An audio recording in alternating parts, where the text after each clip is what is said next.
Hi everyone, welcome back to Rays of Tarot and welcome if you are new. My name is Stella and in today's very exciting pick-up pile, we're going to do it. The readings turned out to be quite long because I've already filmed the piles before I filmed this intro. So if you're not a fan of long readings, either like speed it up or just like choose some other readings because I just talk a lot because there was a lot to say. But what we're essentially doing is we're going to dive very deep and very in-depth about your person's, this could be just the person that you're thinking about when you clicked on this reading, their fears when it comes to this connection versus their true heart's desires. Now, what we're going to do in each pile is 4 sections, essentially. So the first part is going to be an energy check to understand who this person is, and that should serve you guys as the viewer to understand whether that is your correct, like the pile, the correct pile. So if it's actually going to be about the person that you were wondering or about anyone else that you might know, so you should definitely be able to see or to recognize whether that is your pile or not based on the energies in the energy check, if that makes sense. Then the second part will be and that will be done through some oracle cards. The second part will be oracle cards and tarot, which will indicate to us a little bit more about this person's fears when it comes specifically to your connection.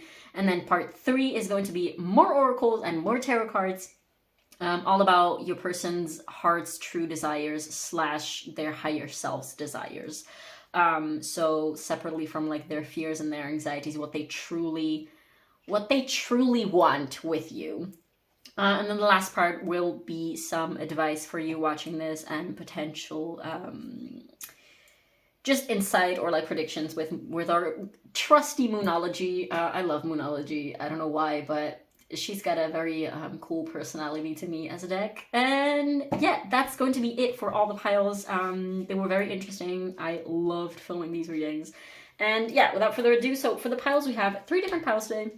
The first one is this, let's see, wait, the deck is the Oriens Animal Tarot, which is this one. All the decks are always linked down below with this beautiful pink tourmaline. Let me see if it can focus. Pink tourmaline in white calcite.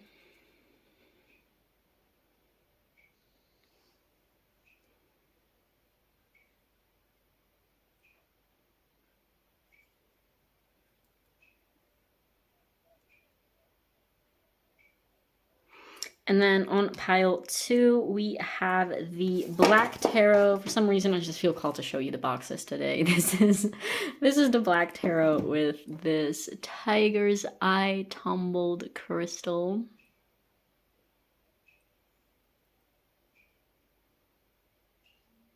Please focus. Thank you.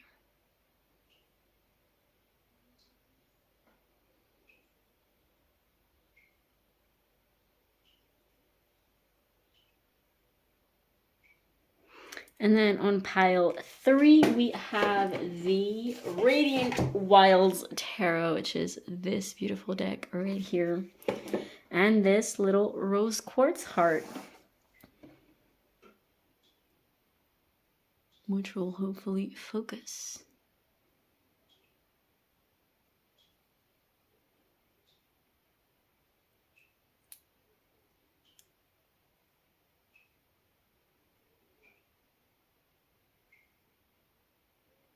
So yeah, that was it for the piles. The disclaimers are always listed down below, as well as the decks, like all the oracles and all the tarot decks that I'm using in this video. And yes, thank you so much for being here, and I will see you in your pile. Hi pile 1, if you chose the Oriens Animal Tarot as well as this gorgeous pink tourmaline in white calcite, this is going to be a reading all about your person's fears and heart's desires about this connection. So there is a full breakdown in the intro if you're interested, in case you skipped that. But first, what we're going to do is we are going to have a look at who this person is, so a little bit of an energy check, so you know whether this is your pile or not. So without further ado, let's dive straight into it. For your person, we have number 33 with Ash. We have 2 tarot cards. That one is representative of what they're currently going through, which is the 6 of Swords, and their energy at this time, which is the Wheel of Fortune. And then we have 2 astrology cards. The first one is the Moon with satisfy emotional needs, nurture self and others. And we have Cancer with nurture, comfort, and protection. Then we have Hypnos, which is the god of sleep. I believe it's the Greek god of sleep. Yeah, pretty sure. And then this is sort of indicative of how they are currently, kind of lessons that they're currently going through, if that makes sense. The first one is Strength with number 38, which reduces to, 11 or 2 in numerology. And this card reads, the frequency of strength supports our ability to harmonize all our qualities and skills towards a strong and balanced way of being.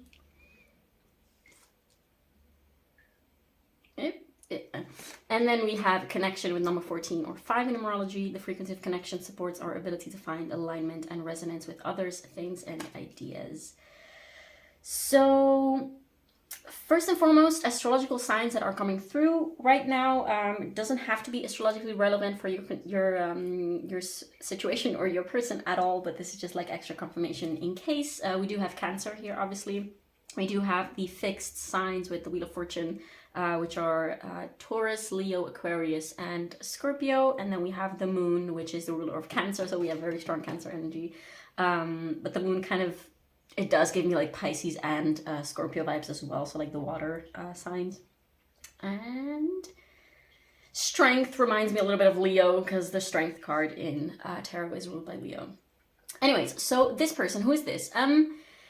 This person definitely has kind of like a dark energy to them, and it's not a bad thing at all. It kind of gives me like new moon vibes, which is interesting because I'm currently filming this around the new moon in Taurus. There's a lot of introspective energy about this person. This person is definitely going through some sort of transition, some sort of transformation, some sort of inner revolution, kind of. I feel like this person is either seeking more silence, like actively seeking more silence and spending more time alone, or they are kind of, it definitely might be the case that this person is silent towards you, like they might not be super communicative at this time, or like you might have not seen them in a while. There's something silent and quiet about this person. They definitely also might have like a little bit of a like shy, kind of introspective, what's the word? Introverted demeanor to them. And there's something about reminiscing, something about remembrance to this pile. I feel like this person is definitely slowly but surely, and like enhancement on slowly, like also on the surely, because they are definitely like, this is their energy, so they are going through some type of like spiritual awakening, or like third eye opening of some sort. They're kind of getting more in touch with themselves, with like their inner needs and desires. And I feel like it's kind of, they might be going through,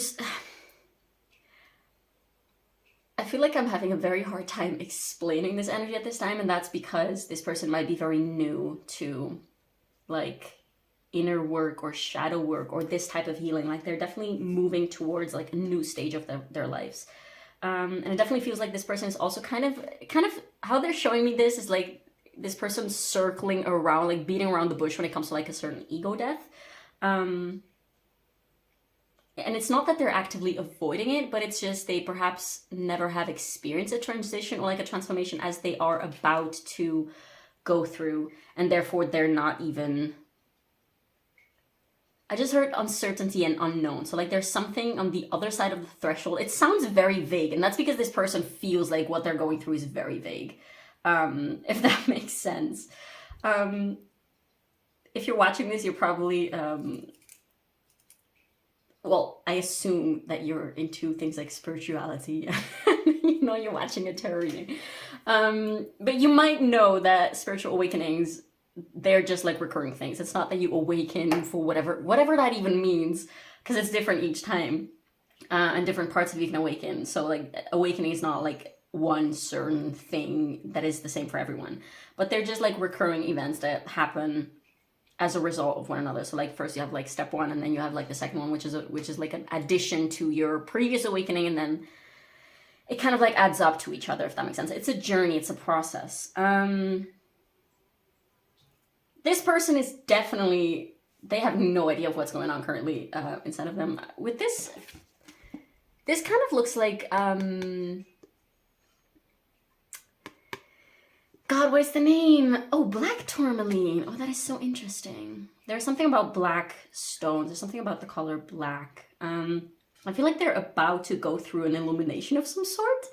But this person is definitely, what they're going through internally is they are actively and consciously reevaluating what is important to them in terms of, especially in terms of their connections.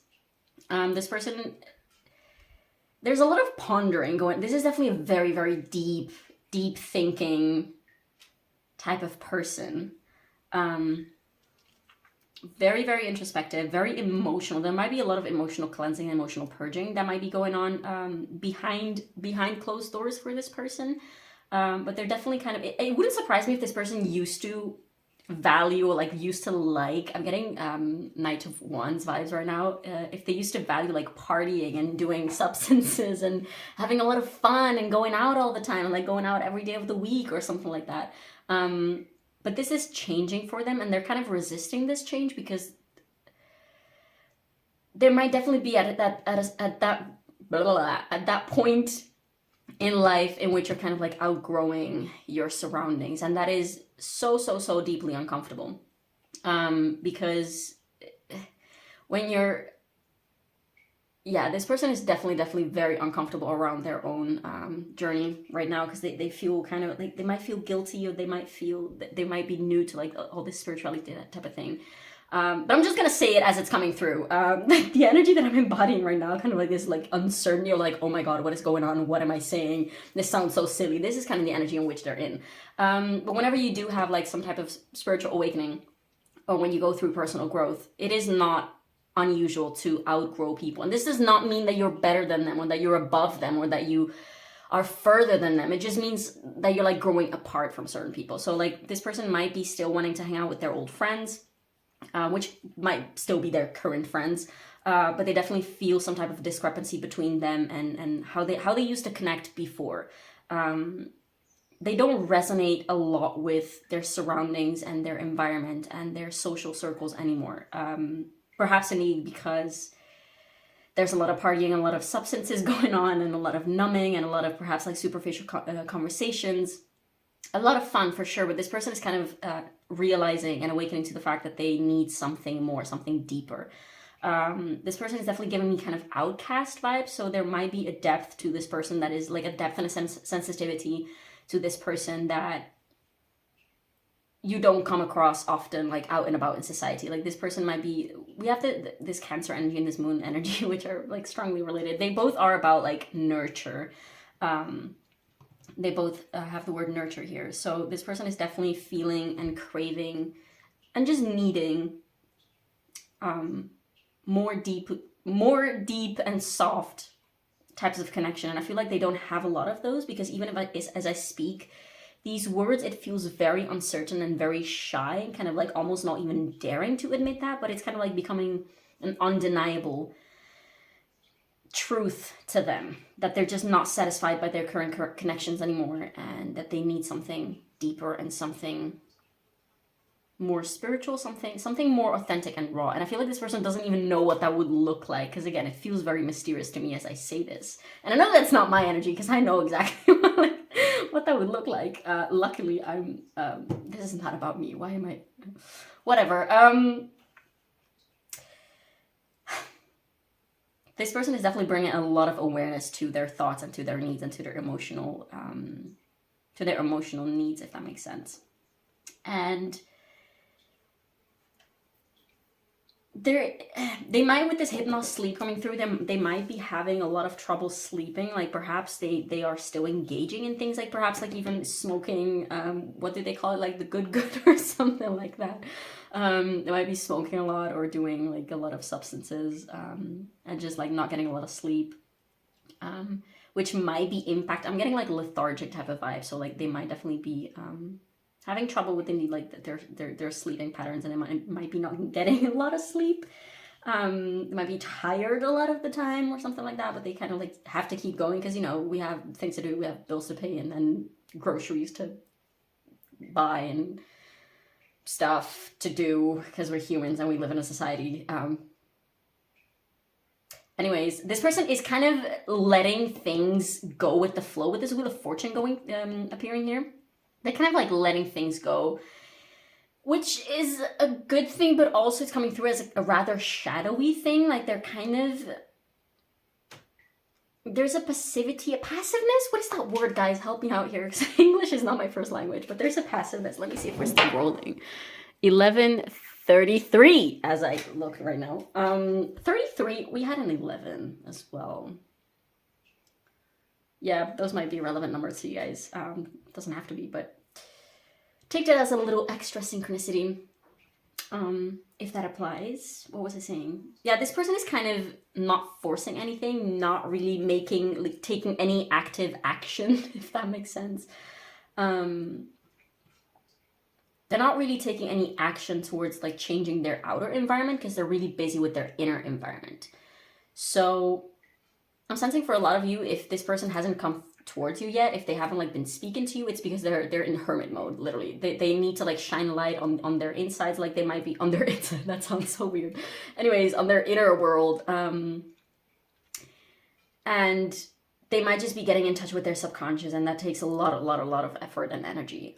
So before they are able to like take their outer world into their hands, they kind of need to go through inner processes first, if that makes sense. Because you also do have the Six of Swords. Like the Six of Swords is a card of transition and moving on and moving more towards clearer waters and to more peaceful energies, which is the card that comes also after the Five of Swords, which is all about like ego battles and disruptive connections and unclarity and all that sort of stuff. But to me, the Six of Swords is a very different energy from, for instance, like the Eight of Cups, which both cards indicate like moving on from something that is not good enough or that is not good for you. But whereas to me, like the Eight of Cups is like a willing choice that you make. It's like, okay, I can see that this is not good enough for me anymore, therefore I will go further and look for something that is better. The Six of Swords to me is like you're forced to move forward. Like the Six of Swords in the standard Rider-Waite-Smith tarot, it's like the Eight of Cups, it's like this human walking away on their own legs from these cups. And the Six of Swords in the Rider-Waite-Smith tarot, it's this mother and this child kind of like being transported on a boat by someone else. So like, again, there is a need like a degree of, it's kind of like this person is going with the flow and seeing where life is taking them, although it's not necessarily something that they would put like, because they're just kind of inactive. That is the vibe that I'm getting from this person. Oh, and there's a lot about like remembrance and reminiscing and like gaining of clarity and pondering about past relationships. And perhaps indeed like what it would mean to leave the current relationships that they're in behind. So this might for some of you be, if this is romantic interest, you could even be with this person, like the dynamics, oh, that was my water bottle. The dynamics in which like this relationship is taking place currently for you guys, so this connection is taking place, they can be very different. It doesn't matter, you know, energies are energies, and they can express themselves and manifest in a lot of different ways. I keep being pulled because I forget I forget to mention Archangel Michael might be relevant for either you guys watching this. I'm feeling for a lot of you it is indeed for, oh, let me close the window. Damn, as I said that, the window started opening. Actually, a little confirmation. Archangel Michael might be either watching over this connection or connecting with you personally. For some, it will be this person as well. But I'm getting more strongly for you watching this. Archangel Michael might be relevant and coming through. Let me see if I'm getting anything else. Yeah, so all in all, this person is kind of like pondering on what their relationships used to be like, or like how they have been doing relationships and connections. And I don't necessarily only mean romantic relationships, just like their human connections, how they relate to others, what they have looked like and what they have brought into their life, and like how they've served them.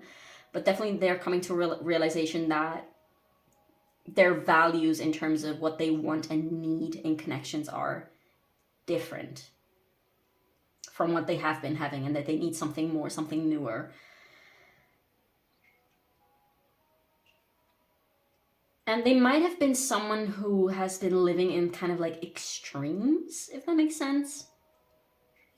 Also, I'm getting like there might be an extreme discrepancy or like difference between how they portray themselves, like what they do in their daily life and how they're feeling on the inside. This person is definitely coming to a lot of conclusions about themselves and like getting a lot of clarity about themselves, because I keep getting like extra little tidbits of information, like, oh, okay, so that is it. Oh, okay, so that is it. And there's definitely this deeper need for connection and like strong, beautiful, intimate, nurturing, and soft, emotional, deep spiritual connections.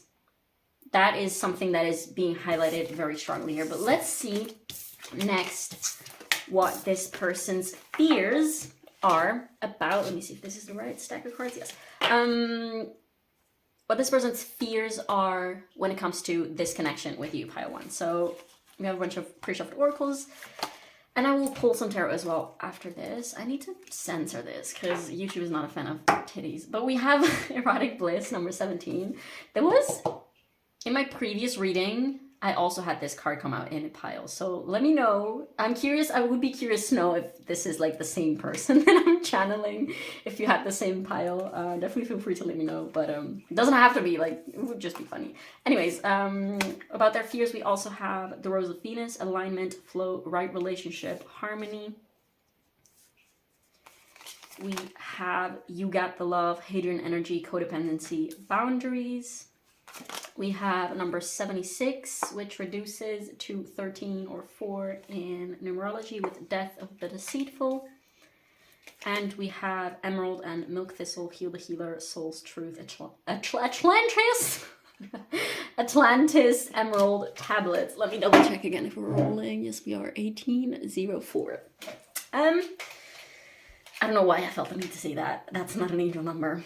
I mean, all numbers can be angel numbers. All numbers carry like a specific vibration. But okay, let me see.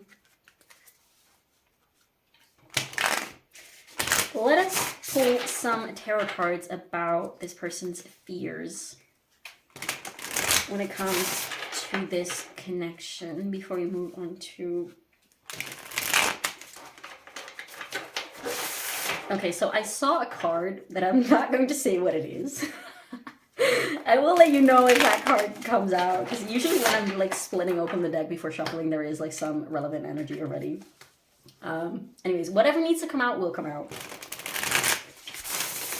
So let's pull some more cards to clarify on what this person's fearing.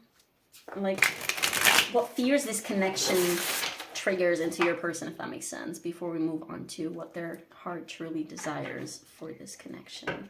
So for pile one's person, what is it that they fear when it comes to this connection?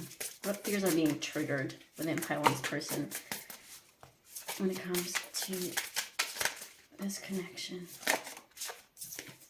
We have the King of Wands, some more Leo energy coming through. What is it that this person's fearing when it comes to this connection? Both? Yes. We have the Nine of Swords and the Devil. Yeah. That makes so much sense.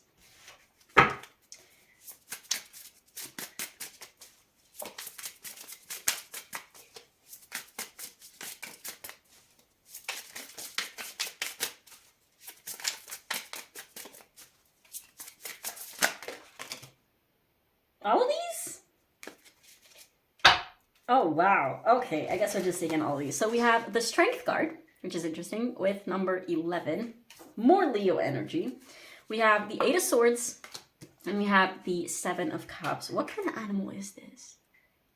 Sweet Lord. Okay, and at the bottom of the deck, we have the Fool.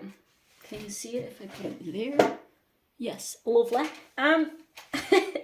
So, first thing that I feel the need to notice is that we have a lot of sevens. So 777 might be a synchronistic number for you guys. We also have the number 15 with the Devil, which reduces to 6. And then we also have 7, 8, 9. another 8 coming through. So like the zodiac signs that are coming through again is like, this does give me Scorpio vibes because of these like death thingies. We do have Venus here, Taurus and Libra. We do also have some more Leo. We have Capricorn with the Devil, and we have some more Leo again with the Strength card. And we have the Fool, which can be related to Aries or Aquarius. Oh, damn, the Emperor below that. So Aries double confirmed. So this person, yeah, currently they're just so busy with thinking about the past and like their past relationship. This person, it wouldn't surprise me if they just came out of, or like if they just had a breakup with someone, like a very significant breakup. It could be romantic. Romantic is strongly coming through, but it doesn't have to be. It could be with like either a family member or like with a friend, just parting way, just like a very painful ending of some sort. And for as I'm tapping in right now to this person's energy, it does, like, they do feel empowered in the sense they don't necessarily miss the dynamic or the connection. They don't necessarily miss that person, but they see it for what it is. So like they see it as a lesson, as something that they had to go through to learn something, to like realize, okay, so this is clearly not what I want. And like this person might have treated them rather poorly, or this relationship might have been rather toxic. I'm not a fan of the word toxic, because yeah, we all have like toxic traits, and they're just coping mechanisms, and they stem from pain at the end of the day. So I don't feel like it's fair to like blame anyone for their, or like to use it as a negative judgment. Like toxicity is not a negative judgment. It's just a statement of like, okay, this is unhelpful, this is unhealthy, this is obviously not productive. So it's not like a negative judgment of being like, I just saw a white butterfly, if that's significant for anyone, flying outside of my window. And I'm hearing that song, Three Little Birds. I don't know what it is. So this person is definitely scared. In a few words, when it comes to this connection, they're scared of repeating past mistakes, of repeating past traumas is what I just heard. Like, we do have the word codependency and boundaries. We do have the Devil, which is all about like codependency and toxic connections and unhealthy bonds.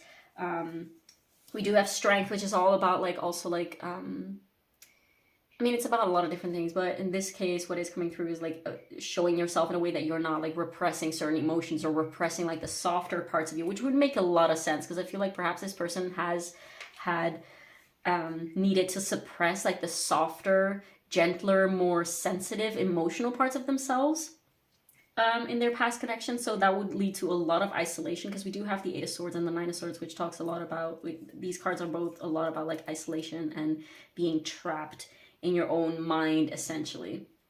We'll also have the Seven of Cups, which is all about like confusion and not necessarily understanding what they should do or know. Like they might, there's definitely this feeling of this person doesn't know how to be in a relationship. And again, this is not like a negative judgment, but this is sort of a realization that they might be coming through, in the sense of they might be realizing like, holy crackers, I have no idea how to be in a healthy relationship. So we will see in a bit with the other stack of oracles and after this section what they do desire, what their hearts and souls desire is with you. But it definitely looks like there is something that they want, that they're just scared of failing. That's just what I heard, that they're scared of failing, that they're scared of repeating past mistakes. And they're also scared of receiving like past treatment, of like how they have been treated in the past. Like they're very weary with this Emerald and Milk Thistle, Heal Healer, Soul's Truth, Atlantis, Emerald Tablets. Why can't I freaking pronounce these words? Oh my god. They're definitely scared of showing vulnerability to you at this time. They're scared of letting their heart's guard down, because I feel like they have had to, like they might have spent their entire life building those walls up, and whenever they let someone in, they just got met with hostility or like betrayal or pain in one way or another. This person might be definitely coming through as a little bit of a more avoidant / distant type of person to you in this connection at this time. And that's because indeed they have to first they have to even understand what their boundaries are. They might not know exactly what they want or what they want from a relationship. This person is just having a lot of doubts with the Seven of Cups coming through, and like even with this, like these cards are supposed to be like what they're, you know, what they're afraid, like their deep triggers and their deep fears. We have the Rose of Venus, which is about alignment, flow, right relationship, harmony. They're really scared. Like, what if I make another mistake? What if this is another waste of time? What if this is not it? What if this is another lesson? Like, what if this is another like toxic relationship, essentially? What if I'm not able to stand up? There's a lot of what ifs. And with this Death of the Deceitful, there, first of all, again, like both these cards, Death of the Deceitful and the Emerald and Milk Thistle card, talk a lot about like breaking down the walls around, like the barriers around your heart and letting people in, and kind of like letting your own truth shine, if that makes sense. And this person is definitely struggling with indeed like letting themselves be vulnerable. They might not be ready yet to be vulnerable.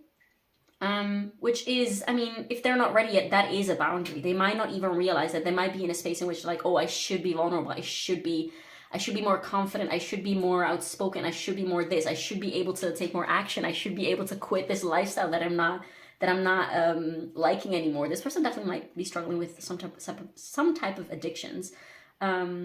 They're constantly thinking in like, oh, I should be this, I should be that, I should be better, I should be this and that.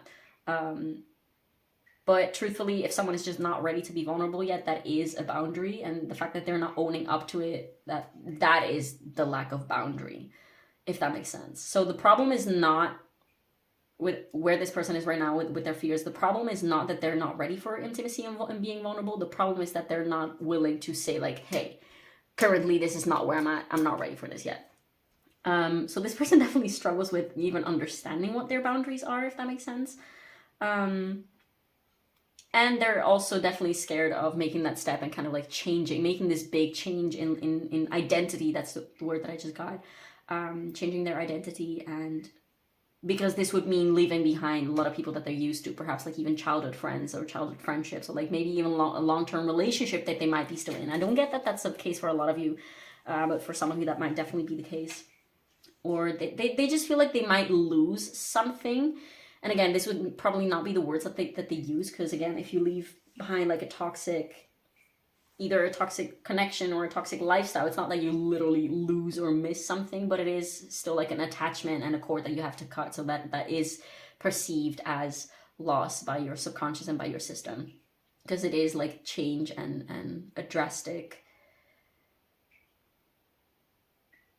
shift and refocusing of your life's path. Yeah, this person is very confused.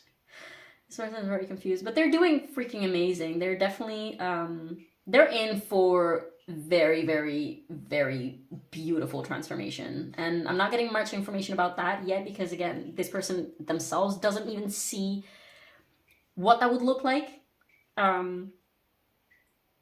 They feel that they are changing, but they don't understand who they're becoming. And that's literally like, you cannot know beforehand, because you have to make that shift and that transition in order to understand like, oh, this is who I am now. So there is definitely some type of resistance, although it's not like, they're kind of circling around this ego death and this change, but it's not a bad thing. It's just like divine timing. Like, this is part of their process. It's not like a bad thing, if that makes sense. So definitely a message that is coming through for you is like patience. What is this card that wants to say hello?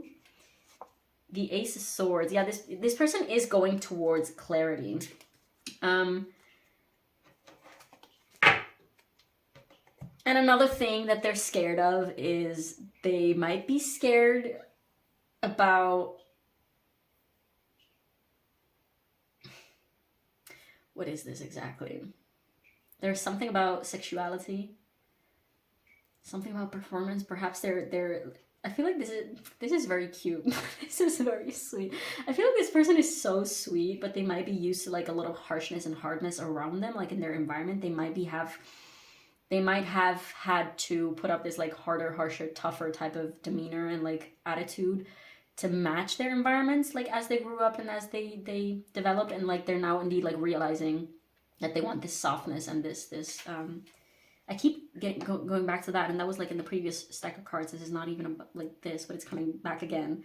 So this person definitely getting a lot more clarity about, like, they might doubt their boundaries and their desires. For instance, like maybe some days they're like, oh, but maybe I don't want that softness. Maybe it's not needed. Maybe I don't want like sweetness and love, and maybe I can just keep doing this. I can just keep partying and having casual encounters and all that. But they just keep coming back to the fact that that's not true, and that they actually do, that they actually are changing their desires. So they might be going back and forth between this old self and this new self, if that makes sense. This definitely is similar to an energy that I was picking up on the other reading. So I'm really curious if this is the same person. Definitely feel free to let me know in the comments. But about this erotic bliss, they're definitely scared of not...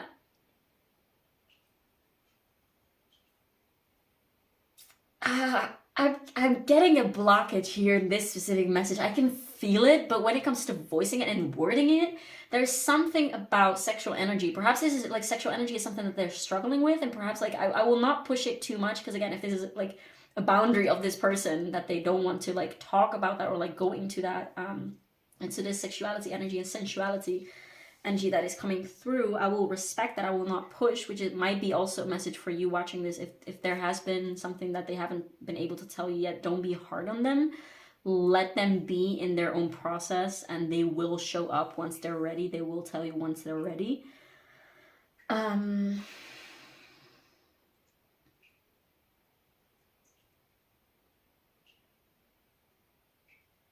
Yeah, I'm sorry. I'm not getting any access to this information, so I'm just gonna leave it there. I'll just give me a couple more seconds to see if there needs to be anything else that needs to be mentioned, and otherwise we're just going to go on and see what their heart truly desires.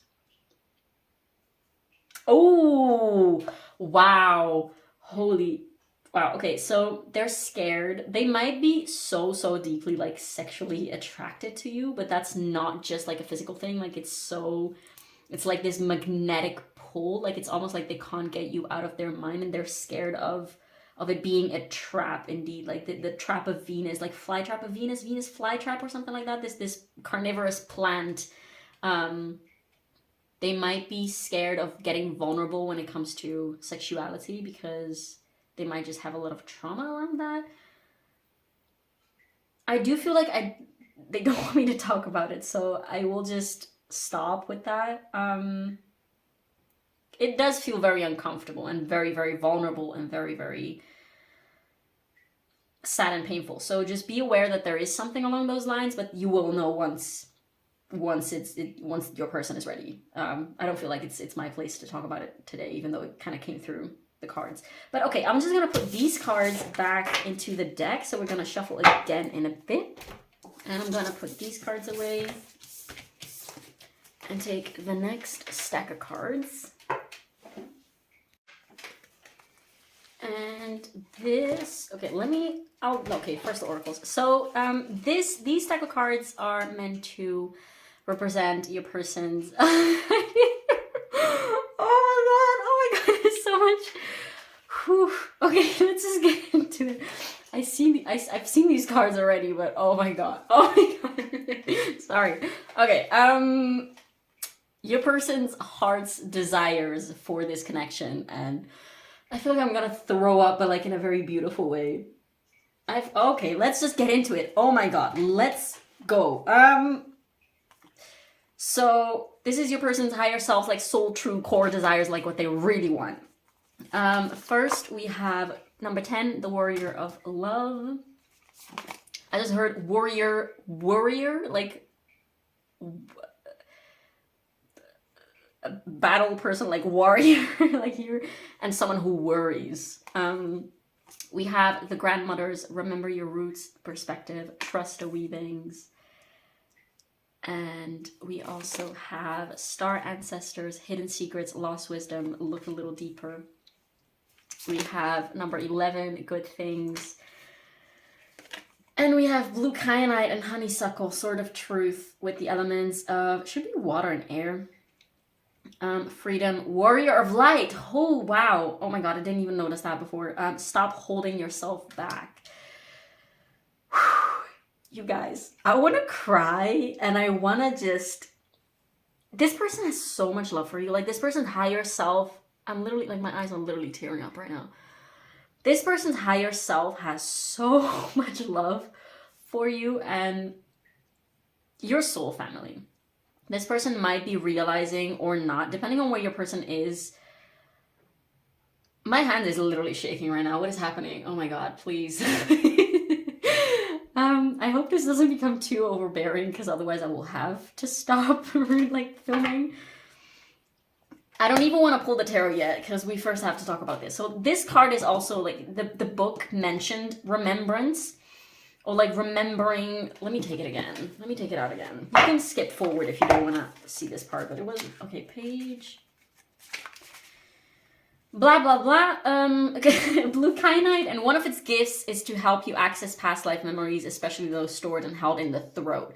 This is a lot about throat and heart energy, and that is literally what I was feeling like even before like getting these cards on the table. Is like this huge expansive energy from the heart that wants to like break through and come out through the throat. So this person wants to tell you about how they feel, and it's, let me tell you, it's so deep. It's so deep. They might be awakening to the fact that this is like a soul connection, that you are a soulmate of theirs. Like they almost, and now I feel almost like this fear creeping in again, like this previous energy of this fear. Because again, this fear and desire energies, like we are reading them separately right now, but it's not separate. Like these two energies coexist all at once.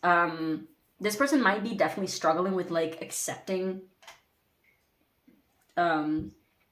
different truths and different realities coexisting, like the fact that they're so scared of coming towards you and the fact that they want to be with you so bad. And I'm burping so much. All this energy from the heart chakra chest releasing. Sorry about that. There's this excitement, this enthusiasm. Is this okay? This figure is also present in the Judgment card.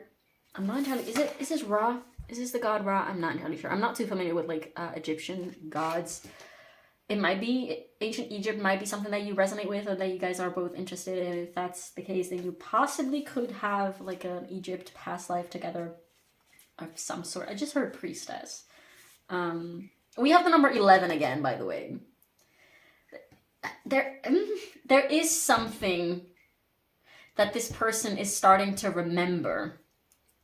And I'm getting both. It might be about like remembering like on a soul level, like remembering what love is and like the purpose of life, and that is love, and like the purpose of merging masculine and feminine energies, and the purpose of like, they might be, there's this soul remembering that is going on. And Archangel Michael is coming through again. You can screenshot this if you want. I just saw the number 0440 on the thing, so mirroring. You can screenshot this and then this top part if you want. Anyways, this is like the blue sword. And fun fact, I have a little blue kyanite necklace sitting on my I just got a personal message about this necklace. If you need some help with like unblocking your own throat chakra, because it might be very well the case that you guys are mirroring each other. So like if you feel like this, if you resonate with this energy, your person is likely going through something very similar. I'm getting, for a lot of you, this will, like, sometimes it comes through readings, like I'm doing a reading and the message is very strong, like, oh, this is actually about you watching this. But this is definitely 100% your person. And it could also be you. There might be little tidbits in this reading in which you are able to identify your person rather than yourself. Like there might be a lot of mirroring, but of course, like you are two different people embodying two different bodies, because if you were literally the same person, you would be covering the same human body on Earth, if that makes sense. What was I saying? Yes, if you as well are like struggling with expressing your truth to this person, you might want to wear or like have on you some blue kyanite, also to invoke or like have the help of Archangel Michael in this connection, but also just to help you with like that throat chakra energy and that directness and that clarity of speech. This person, it wouldn't surprise me if they had like strong Aries energy or Mars energy, strong Mars energy. That would be Scorpio and Aries at the first house, and the 8th house might be relevant. But this person, their soul is that of a warrior of love, and they might not have acted like it because just their environment that they've been in their entire lives, I want to say. Okay, that's interesting. There's definitely something about past lives. This person's, the lifetime that they're in right now might be the one that changes everything for the course of their soul. That's why it feels so unfamiliar to come into contact with this deep divine love type of energy. And I'm holding my head for some reason right now as I speak. Like, I'm with this hand, I'm like doing this thing, and with the other hand I'm kind of like holding my head. I don't know why. There might be something about like crown chakra, definitely, or like bringing soothing energy to their head because they're overthinking so much and they're getting so many downloads and so many things, and they don't even know that they're downloads. They might just be experiencing these weird unfamiliar energies inside of their thoughts. Like, they might be getting messages from like angels or their spirit guides, because like their crown chakra and their third eye might be bursting open right now. There's just a lot of energy in this person's higher self currently going through, and that tells me that their higher self is making themselves very loud and clear at this time to this person.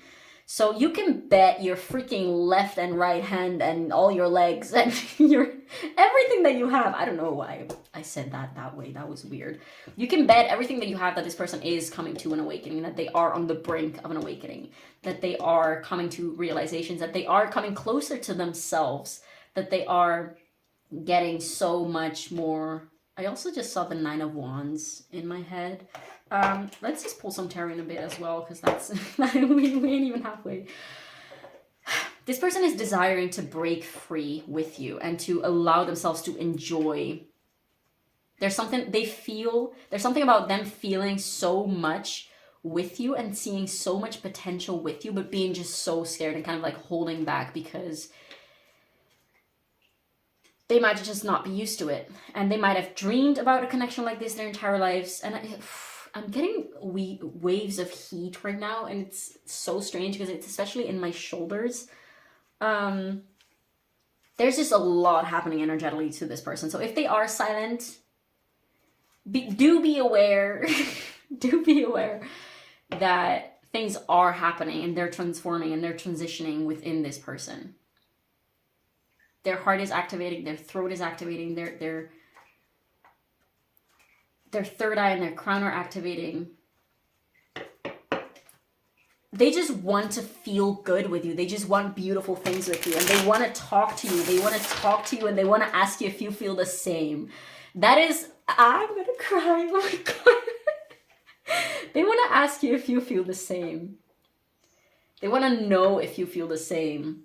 We did see the Ace of Swords when I cut the deck in the previous section, and we do have this sword again coming through. And I'm just hearing also yes, yes, yes. Like, I'm hearing like confirmation, big crystal clear yes. I'm also seeing clear quartz, which is a stone that amplifies. Oh, we do have a clear quartz crystal cluster heart here today as well. Which is a lot about like amplifying the energies of everything that surrounds it, and amplifying the energies of your intentions. And that's why it's such a good manifestation stone, because it amplifies your thoughts and it amplifies your heart's energy and your energies and the energies of other crystals. This person wants to dive deep with you. They want to dive deep into like the spiritual connection, into the emotional connection, into the physical connection possibly. But it's not, there's not even a lot of, this person really, really, really, really, really feels a connection with you. And they want to explore that connection. That's for sure. Like, that's all they know for sure. They, when it comes to like how, what, when, where, what exactly to talk about, they are very unsure because they don't know yet, because they're finding out. And the thing is, they also need to like come towards you to like find out together, if that makes sense. But this person really does not know like what is blocking them. I guess it's a lot of things. It's those fears, it's those old limiting beliefs about themselves, about the fact that they might not be able or capable, about perhaps that it's going to go to ish anyways. They might not have the words to describe what they're feeling, what they're experiencing yet.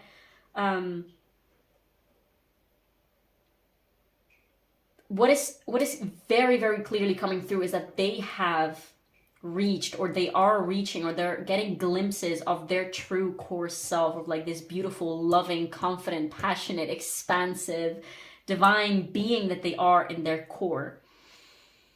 But they just have to make the steps to like align their actions and their words and what they do and how they behave and how they move. They have to align that with that inner feeling. We did have the energy of Cancer and the moon, which is all about like internal environments, and like the house of Cancer, so like the fourth house is like the deepest, lowest. It's all about, wow, that is so interesting. It's all about like your private environment, like being alone. It's about your roots. It's about your ancestors. Even these two cards, star ancestors and like your roots and these grandmother energies, lost wisdom, look a little deeper. This person definitely wants, they might definitely have glimpses and wonder, like if you have known them before. This person is definitely awakening as and now I just cut the deck and I saw the star and the 8 of Cups. That is very fitting.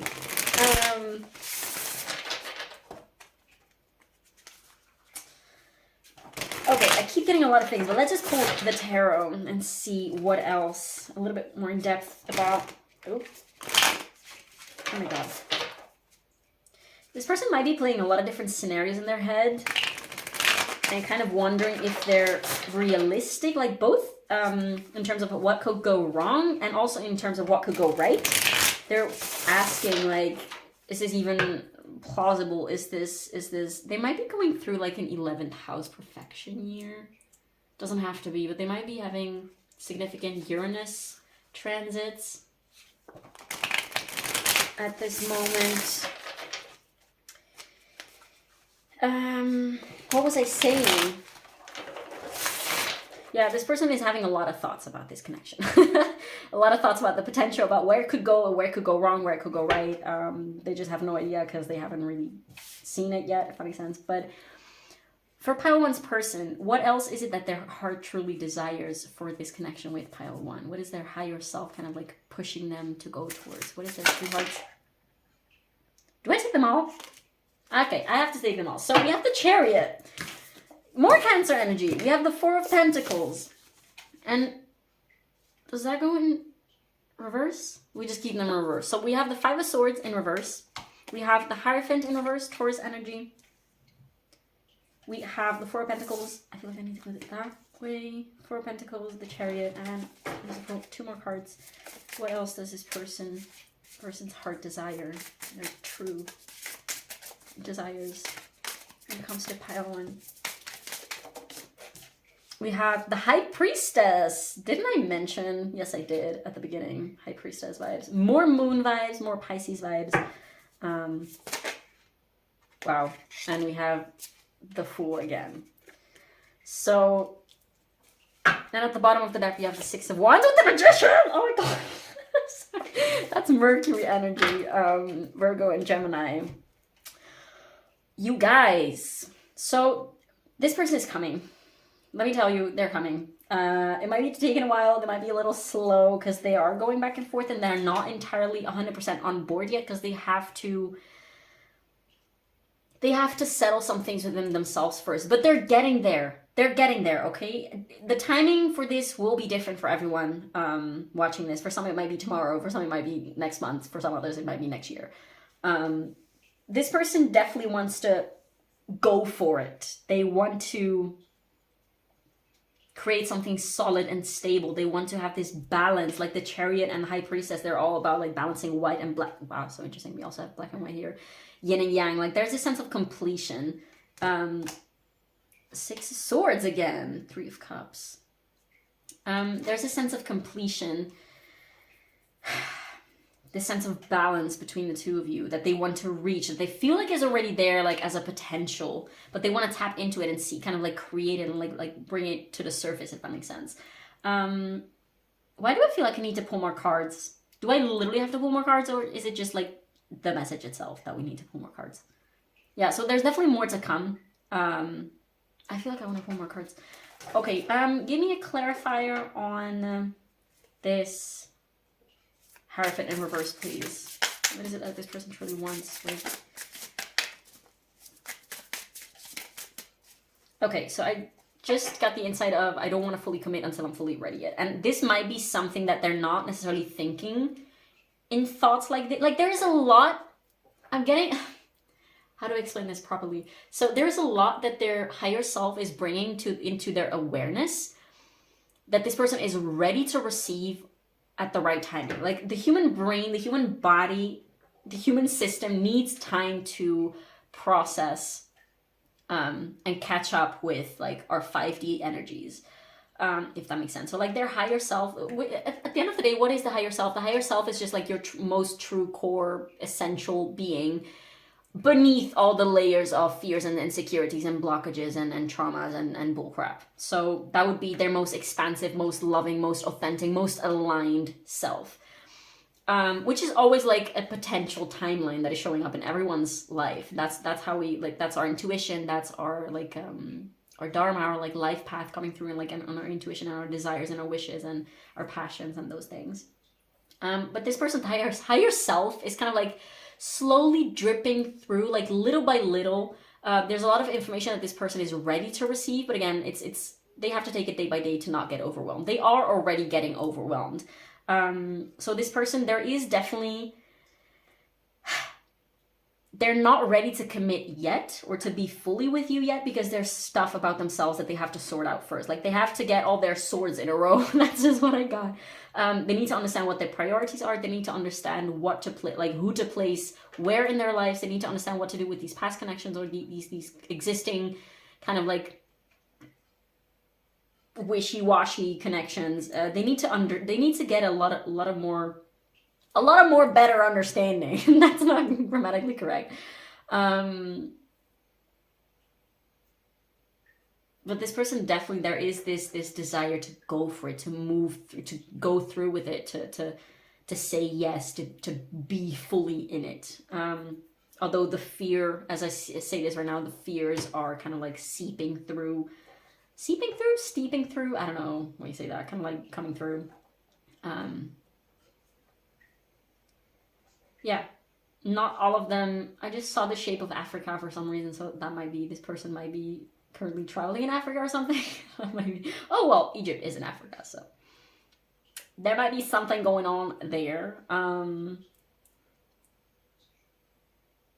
Okay, give me a clarifier about this Five of Swords, please. This person's what is this? And the Magician came through again. So yeah, this person has to understand how to use the past wounds and past hurts. And we have the Six of Swords coming through again for some reason, and Judgment card. I mentioned the Judgment card, which is not necessarily, it's from the Moonchild tarot deck that I saw. Anyways, not important. So yeah, Magician, Mercury energy again. Or is this Thoth? Is this Thoth? That, I don't know. I honestly don't know. That might all be relevant.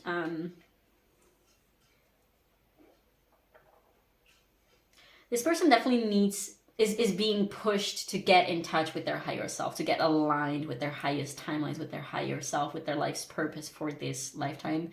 And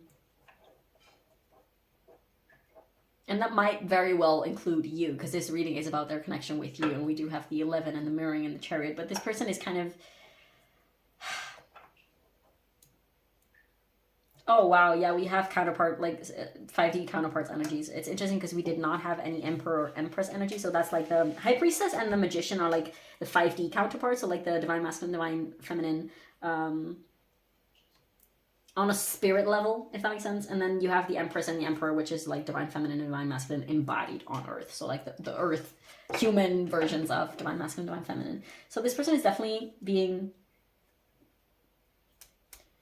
Yeah, there's some vagueness about it, because this person is kind of still needing to get there. But there is definitely something about this person realizing that they are your divine counterpart or something like that. Or that there is something important here, and that there is some type of balance, some type of completion, some type of yin and yang energy here. Do we need to... Okay, no more cards. No more cards. Let's just... Okay, give me another few seconds to see if anything else needs to come through that I forgot. And otherwise, I will just... pull some advice for you watching this.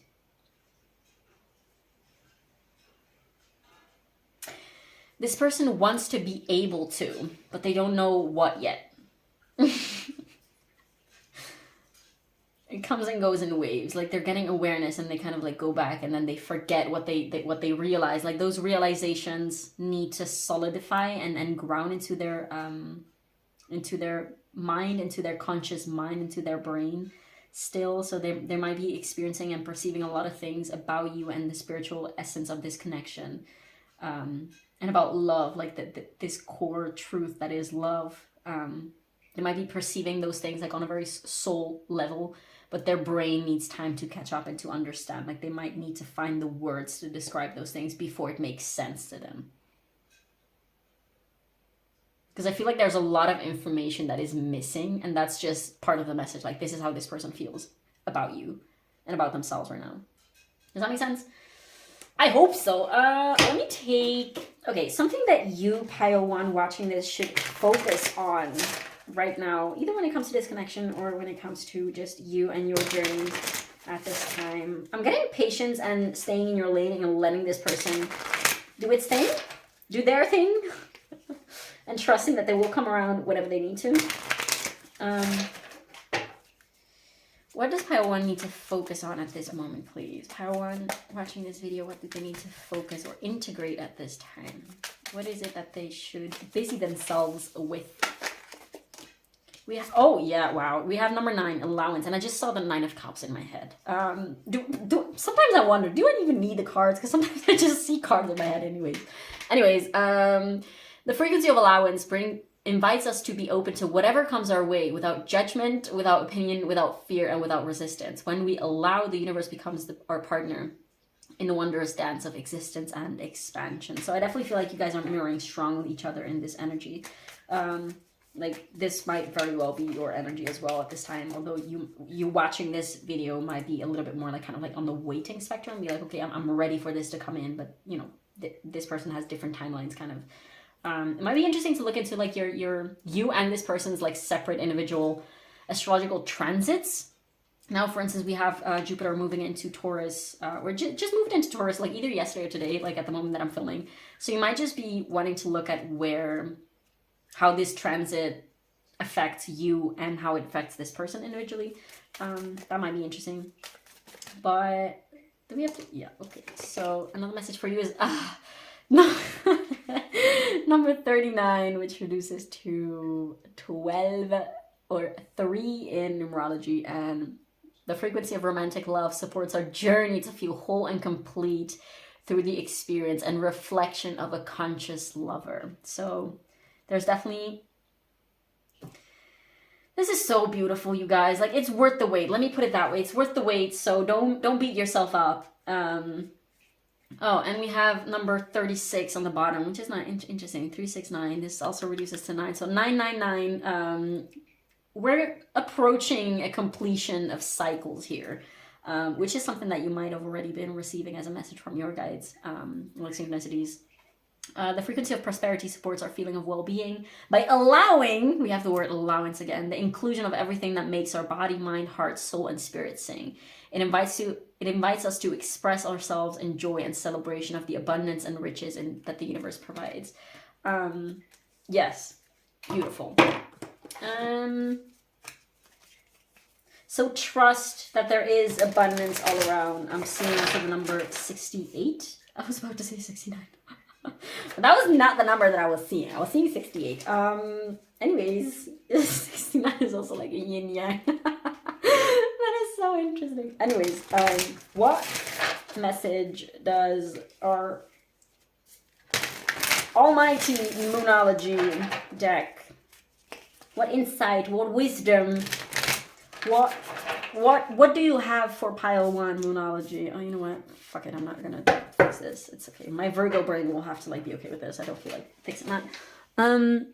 Which might also be a message. Like, let things be messy. Let things be as they are. Maybe there is something important there. I'm sorry if these messages are so vague, but this is part of the message. Anyways, what do you have for pile 1 moonology about this connection specifically? Yeah. Reflect on your priorities. Last quarter moon in Aquarius. It's the same as this person. Definitely do get clear on what you want and who you are and your boundaries and so many cards. I'm just gonna take, okay, I'm just gonna take these, it's fine. This person is reevaluating their priorities, and so should you. So like, get this clarity within yourself first, because you can only bring clarity into communication with a person only to the extent to which you're clear within yourself first. Does that make sense? So like, if you want to have clear communication with this person, if you want to be truthful and authentic and raw and vulnerable with this person, you have to be able to do that first within yourself. Because if you don't know what you want, you cannot let somebody else know what you want. If you don't know who you are, you cannot show who you are. If you don't know how you feel, you cannot let this person know how you feel. So get clear within yourself first, if that makes sense. We have first quarter moon in Scorpio, release your blocks, which kind of ties into what I just said. And this is the solar plexus? Is this a solar plexus? I'm not entirely sure. Might be the solar plexus, might be sacral chakra. Anyways, we also have, again, first quarter moon in Aquarius. Trust the universe with the third eye chakra. So lots of Aquarius coming through again, and Scorpio, which they're all fixed energies, which we did have at the beginning. Then we have first quarter moon in Pisces. Honor your feelings. Yes, don't fight your feelings. It's so interesting because Pisces is like, you know, they're supposed to be like, well, they are, but it's supposed to be one of the signs that is like the most in tune with their feelings and the most emotional and sensitive and all this water energy. But it's so interesting to me because Pisces is also one of the most avoidant and escapist signs that they are. Very paradoxical. Pisces and Aquarius to me are the most paradoxical signs for a lot of reasons, but that's a topic for another day. We also do have full moon in Virgo. Take inspired action. Yes. So don't force yourself, as you shouldn't expect this person to force themselves. Like, only take action when you feel aligned, when you truly feel aligned. And this doesn't mean that if you have fear, you shouldn't do anything, because you can still move towards what you want and desire when you have fear. Like, take your fear with you, love your fear, pour love into that fear, but definitely move in an aligned way. Make sure, like, make your priority being dedicated to yourself, being dedicated to love, being dedicated to alignment. Get aligned first and everything else will fall into place. And with that sentence, Pile 1, thank you so much for being here, for letting me read your cards. This was a very powerful reading. I really, really hope that it gave you some type of insight or clarity that you were hoping for. Definitely feel free to leave a comment down below letting me know how this resonated. As per usual, it means everything to me to know how these readings will land on the other side of the screen, because otherwise I'm just like a gal pulling random cards saying random shit in my living room. That's so weird. Anyways, thank you so much for being here. Also feel free to leave a like and subscribe, as that really helps with the algorithm, and I love you so freaking much, and I will see you in the next one. Bye. Hi Pile 2, if you chose the beautiful Tiger's Eye as well as the Black Tarot, this is going to be a reading all about your person's fears and true heart desires. So there is a full breakdown of this reading at the beginning in the intro. There is going to be 4 parts with all types of different magic oracles. But what we're first going to do is do a little bit of an energy check to understand who this person is. So hopefully, well, you should be able to find your person's energy in this section so you know whether these messages are for you at this time. So yeah, let's dive right into it. First of all, for your person's energy, we have Mars at number 5. We also have, this card is meant to represent what they're kind of going through currently, which is the Page of Cups. And then their energy at this time is the Strength card, number 8. Then we also have the element of air with open-mindedness, objectivity, and learning. And we have Aries with independence, bravery, and passion. Then we also have the Green Man with abundance. And we have number 33, reflection. And the energy of reflection supports our growth through the insight we get from the contemplation of self and others. And last but not least, we have number 21 or 3 in numerology with freedom. The energy of freedom supports our sense of limitless possibility and potential, boundless expression, and bold exploration. See, yes, awesome. Everything is on camera.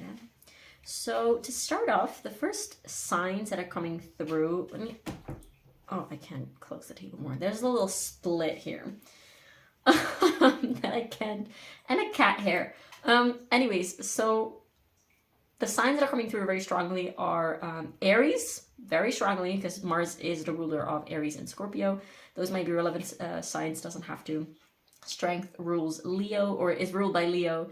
Then we do have air with Gemini, Libra, and Aquarius. And also this reflection and freedom cards with number 3. they kind of confirm, if you hear weird metallic noises, that's just my cat kind of like doing the paw thing on his water bottle. This person might have cats, because for some reason cat energy is coming through very strongly, or they might love cats, or they might love your cats. Yeah, sure, just eat your food while I'm filming. That's fine. This person might just be very, very present in your energy and just like come through at random times of the day, like while you're not even thinking about them or something like that. Like you might just get whiffs of their energy. I don't know why I use the word whiff, but I was saying this reflection and freedom cards also remind me strongly of air energy, especially. Well, we do have the number 33 and 21, which reduces to 3. So 3 through 3 might be a relevant number for this pile. 3 is Gemini is the third sign of the zodiac, and freedom reminds me always a lot about Aquarius, and reflection also gives me a lot of Gemini Gemini vibes. Anyways, that being said, where this person is at currently in life, I feel like they have a lot of fiery energy going on inside of them, but they might not be able to express or act on all this surge of energy that they're feeling currently inside of themselves. It's like they have this enthusiasm and this excitement within them, or like just a lot of things happening within them. A lot of like forward. They definitely have a lot of masculine energy. They might be getting more in touch with their masculine energy, which might have been a little bit dormant before. And there's also something about, there's definitely coming through, I know I mentioned air signs as well, but they're coming through a lot in earth and fire energies right now. So this is kind of like their inner, I was also getting Sagittarius vibes for some reason. That's a lot of signs, so just take whatever resonates. Does this person have like plant tattoos on them, or just like, I'm seeing like tiger stripe tattoos, or like claw mark tattoos. There's something about cats, big cats. Like they might have a big cat tattoo or something like that. They might have a passion for big cats. And it's currently raining very softly. This person is definitely trying to get, this is such weird energy in this pile. I don't know what it is. There is a stillness on the outside of this person, but so much going on the insides of this person. This person might be sort of just only be getting in touch with their intuition and their emotions, and perhaps like with they might be getting glimpses of like spiritual truths that they hadn't had before. And it's starting to rain harder as I say this. I feel like they wouldn't be usually very comfortable with emotions and everything water related, because we do have like earth and fire and air coming through very strongly, and then we have this like very shy, immature page of water cups of cups coming through, but they are kind of like being initiated into exploring their emotional depths a little bit more. There's definitely a degree of this person holding back and kind of like not acting in a way that is aligned with their inner energy. And that's because they probably don't have a very big grasp, or like a very strong grasp of what is going on inside of them. I'm getting 5 of Wands energy, so like a lot of chaotic energy within them, and specifically inside their heart space and their solar plexus chakra. I don't know if you guys can hear the rain, because it's like raining harder and harder. And it wasn't raining before I started filming this pile. And it hasn't rained in a while, so that's very interesting, definitely. Because I've been putting off this reading for like a few days. And that's also, I mean, I'm not blaming this person, because it was definitely me just like putting it off and doing other things, and there were things going on. But this person is definitely avoiding something. This person might definitely be rather on the avoidant end of the spectrum when it comes to their emotions, to taking up responsibility, to taking action. I'm getting this person might have a Mars placement in either like a Mercury ruled sign, so either Mars in Virgo or Mars in Gemini, or they might have like a Mars in Cancer or a Mars in any other water sign. But they definitely might have like in their chart also like less water energy. There's something about this person kind of needing to control their fiery emotions and like the intensity of their emotions, and kind of like come across on the outside as calm, cool, collected. This person might also have acne, because every like skin problems are like, in a metaphysical way, they are representative of like boundaries and like kind of like things boiling beneath the surface and like suppressing and repressing things and emotions. So like eczema, acne, or any other type of like skin related things. I'm not diagnosing this person. I hope I don't get banned or some shit, but this is like, I'm just take it as an extra confirmation. This person might have some type of like skin stuff going on. Doesn't have to be at all, but there's definitely a degree of silence. I'm getting for sure that you guys, for where you might be at in terms of like your connection at this time, there might be some degree of separation, or like some degree of like not talking to each other. For some of you, I'm getting, not everyone, but for some of you, you might have gotten like into a fight, or like have some type of disruption between the two of you, like some type of discomfort between the two of you, like going on currently in the connection. And that was Poos Poos. Thank you, Poos Poos, for blessing the table today with your presence. Poos Poos, he's also an Aries. Poos Poos means cat in Dutch. Aries' energy is very, very, very strongly coming through today. That's very funny, how just like specifically my Aries cat. The other cat that I have is a Libra.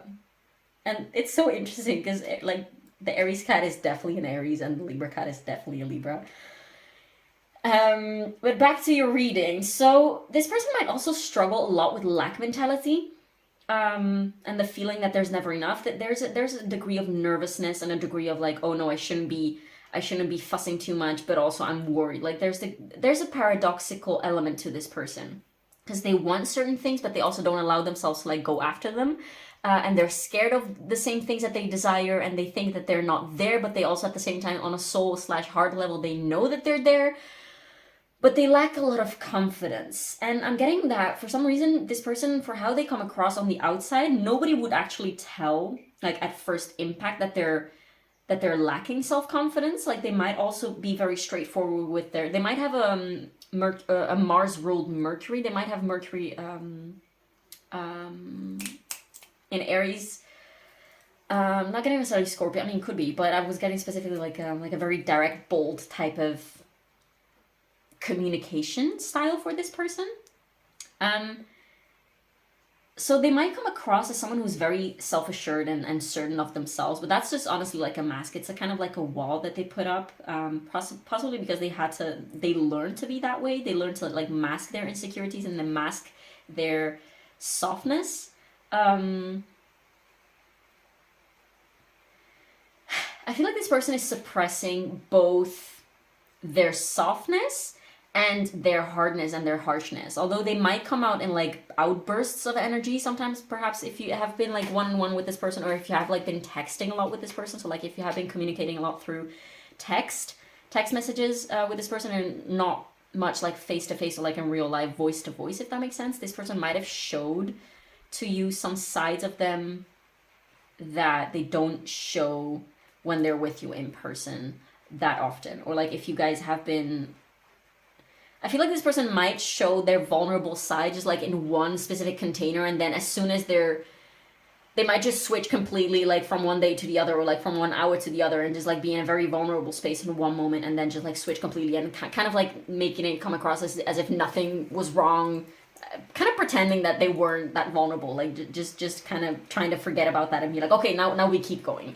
But this, now we keep going, and like this trying to keep things calm and positive is kind of rather an avoidance mechanism that this person has. And it's not like there's a difference between moving on from things and running away from things. When you're running away from things, it's like you don't even want to look at like the past or like your wounds or like the problems, and you're just trying to, that's like the toxic positivity. It's like, I have this pain, but I'm just going, like, I don't want to deal with pain, I don't want to be sad, so I'm just going to move forward and be happy and do everything that makes me happy, and I'm just going to like just run away from this pain. And this pain is kind of like still there, or like the problem or an issue, whatever it is that they don't want to look at. It's still there. Like they're just trying to move on from them but what they're actually doing is like running away from them and avoiding those things.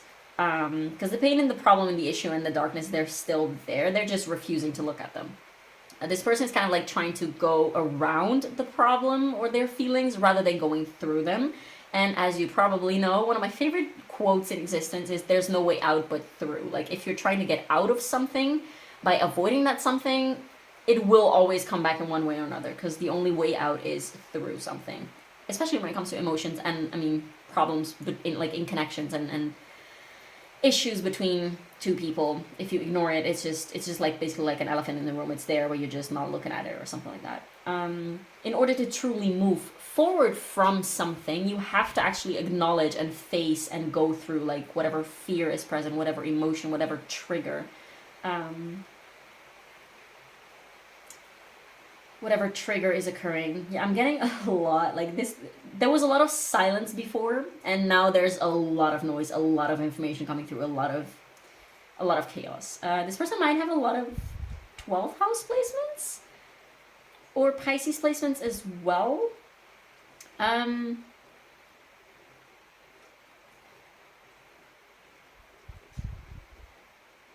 And they might have a fire moon or a fire moon. Doesn't have to be, but that's something that just came through. Shout out to my fellow Aries moons out there. It's tough out here.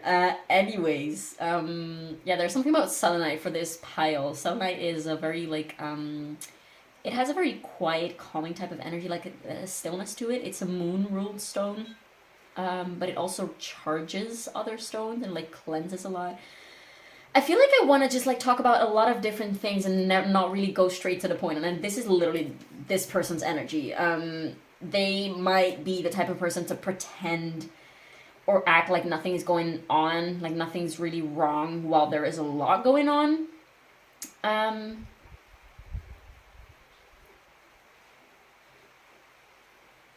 Because honestly, they don't really know how to deal with their feelings and their emotions, and they're not entirely sure of what to do with them.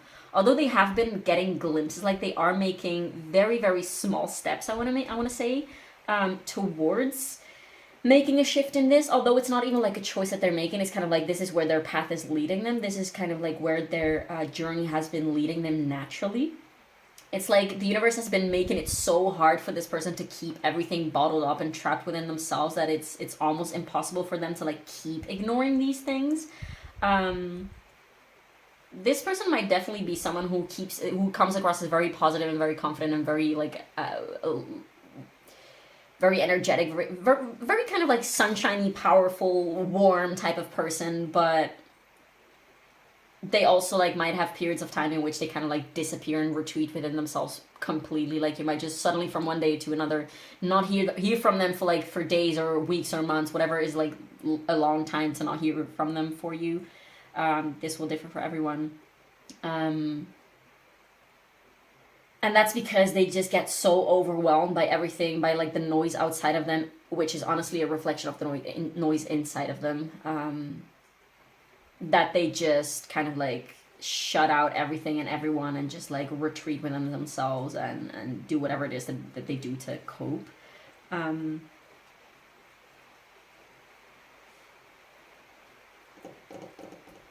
But yes, this person definitely has been a deep reflection about this connection. This is not necessarily a lot about this connection. This is just like their energy in general as a person, which also shows up in your connection, because obviously this reading is about your connection. Let me see if we're still rolling. I'm always scared that we're not rolling, because I've had it a bunch of times. See, I just want to talk about other things. I had it a bunch of times that I was like filming a reading, and then like halfway through I just realized that it wasn't filming, and then I have been talking to absolutely no one. And I had to do it again, and that's not fun times. Let me see. I feel like there's a lot more to this person's energy that I should mention, but for some reason it's kind of, yeah, it wouldn't surprise me if they also had like Scorpio placements. Scorpio moon, perhaps. Scorpio is like a water fire sign, because like they're ruled by Mars, but it's a water sign, so it's like the ocean is on fire. Whatever Scorpio, like the moon is in Scorpio, it's like the ocean is on fire. That's the vibes that placement gives me.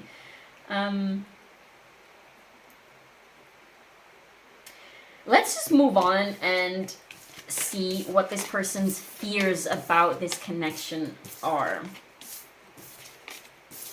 Let me take a sip of water real quick.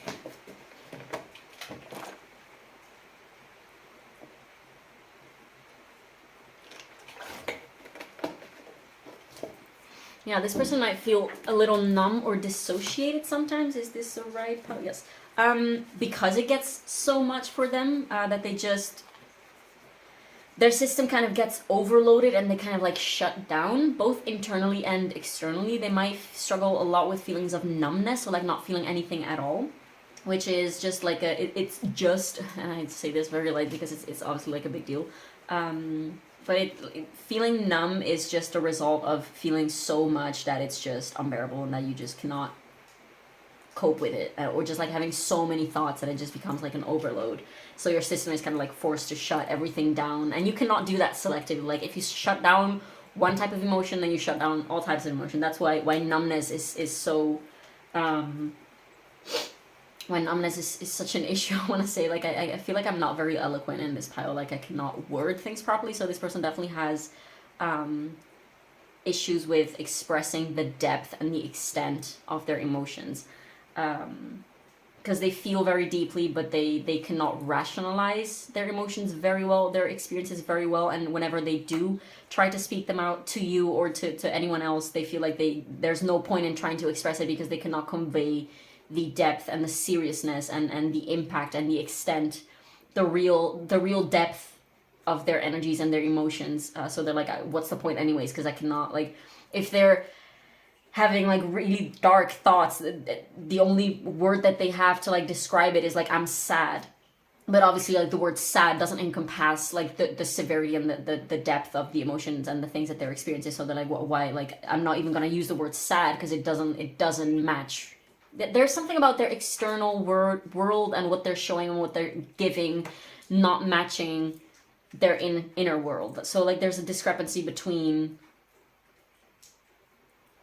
this person is trying to this person's soul is trying to find alignment, and that was also with that Page of Cups coming through.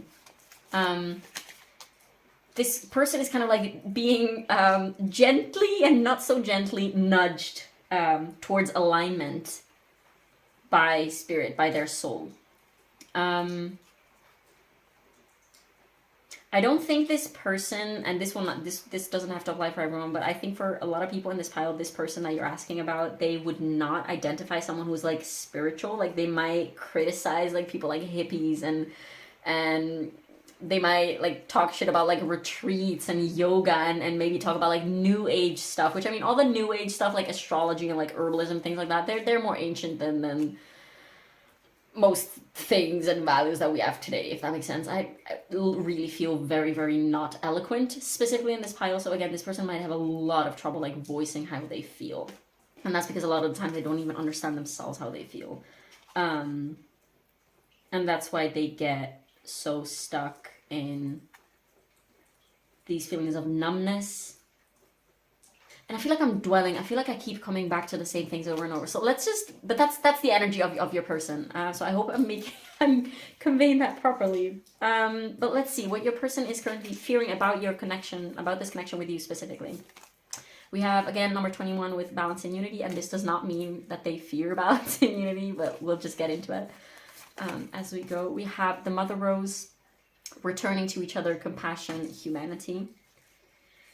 We also have trusting the timing, trust the wave you came in on, time is not running out.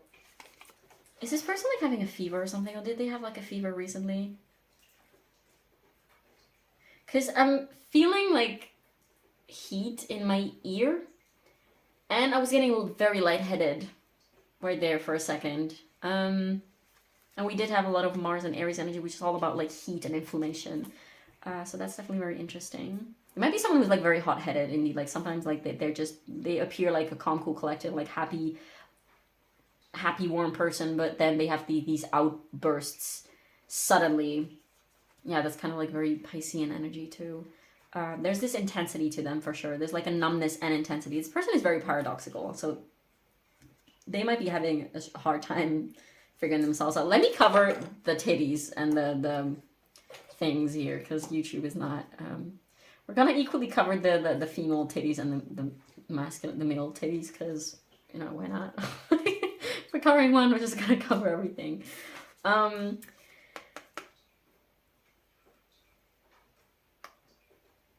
Wow. Okay. So other things that they fear is number 7, ungrateful daughter and earthly mother. And last but not least, we have green epidote and star jasmine restructure with the elements of water and, or is this earth? I'm not sure. I think it's this is earth and air. Identifying, reframing, enhancing.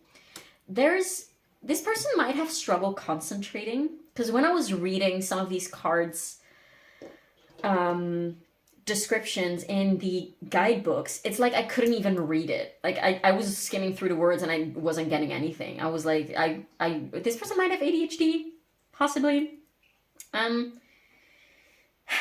let's get the tarot right away for what this person's fears about this connection. What are this person's fears about this connection with pile 2? At this time of pile 2 finding this reading. Yeah, this person is definitely kind of like at a low time in their life in which they feel like they're not very present. This definitely might be, and it would make sense that you're finding this reading now because perhaps like it's been confusing how this person has been with you, or perhaps indeed like you haven't been talking to this person at all, so you don't have any chance to properly speak with this person or like ask them how they're doing, because this person is definitely currently, for the energy that I'm picking them up in right now, they're retreated within themselves and they're kind of like in this numb type of stage, numb and intense type of stage, if that makes sense. And they don't feel like themselves, and that's because they identify themselves with like this kind of like surface level, let's keep things positive, let's focus on the positive, let's focus on the light, bright side of life type of person. But that's they're doing a disservice to themselves, because obviously like they cannot actually deny the darker parts of themselves, because like they cannot deny their traumas and their blockages and their pain and their emotions. They're there and they try to like run away from them, hoping that they will just like disappear. But again, they're just running away from them. They're not actually processing and getting over them, getting through them. They're just trying to run away from them. And they feel like their emotions are like running after them. They feel very out of control at this time. Oh, okay. So what, for pile 2's person, what, I just heard what is going on. But what are pile 2's person's fears about this connection with pile 2 at this time, please? We have the 10 of Swords.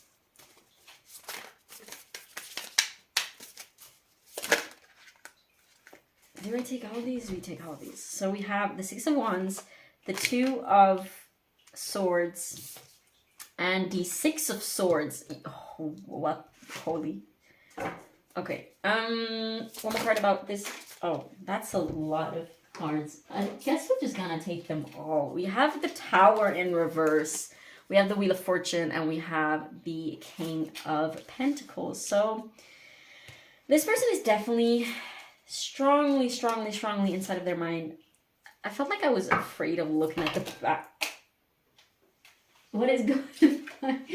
So this was the bottom of the deck, and as soon as I was kind of like going to take the deck to look at the bottom of the deck card energy, as I do always, I felt kind of like afraid to look beneath it, because it was like this on the table, and I was like, I felt this fear from like looking at what's beneath that. And then this card flipped out, and then we had the Strength card again. This person might be trying to simplify things a lot, because they are indeed so overwhelmed, and that's because there's a lot of noise going on inside of their brains. Like their brain just won't shut up, and then like, it kind of like goes between. It switches between their brain not shutting up and then their brain completely crashing down and kind of like going in a tilt mode, if that makes sense. So there is a lot of uncertainty about what is going on with themselves first. And perhaps also what is going on. This was supposed to be about their fears. What is going on? This person doesn't understand what is going on between the two of you, but they're also not really able to show up. I'm smelling, it's almost summer and it's raining, so it smells like that specific smell of like, and this is an actual smell, this is not like like a message or something. I mean, it could be, but it smells like a rainy summer.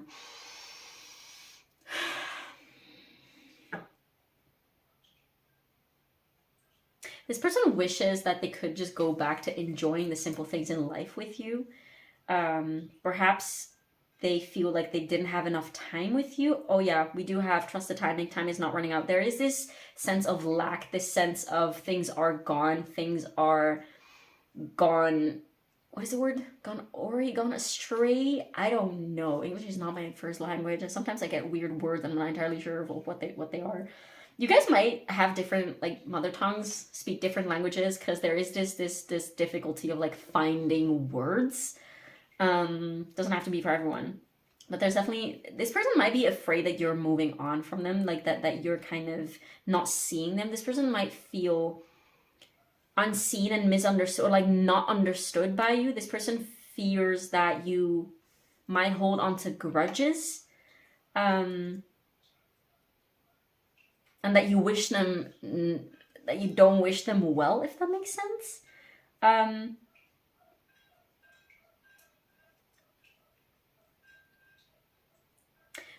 There's definitely this desire of, and they feel like it's a futile desire. They fear that it's a futile desire, for them to be happy with you again, with the simple things. Like we're seeing here, the 10 of Pentacles here. It's like this family having like a meal together, and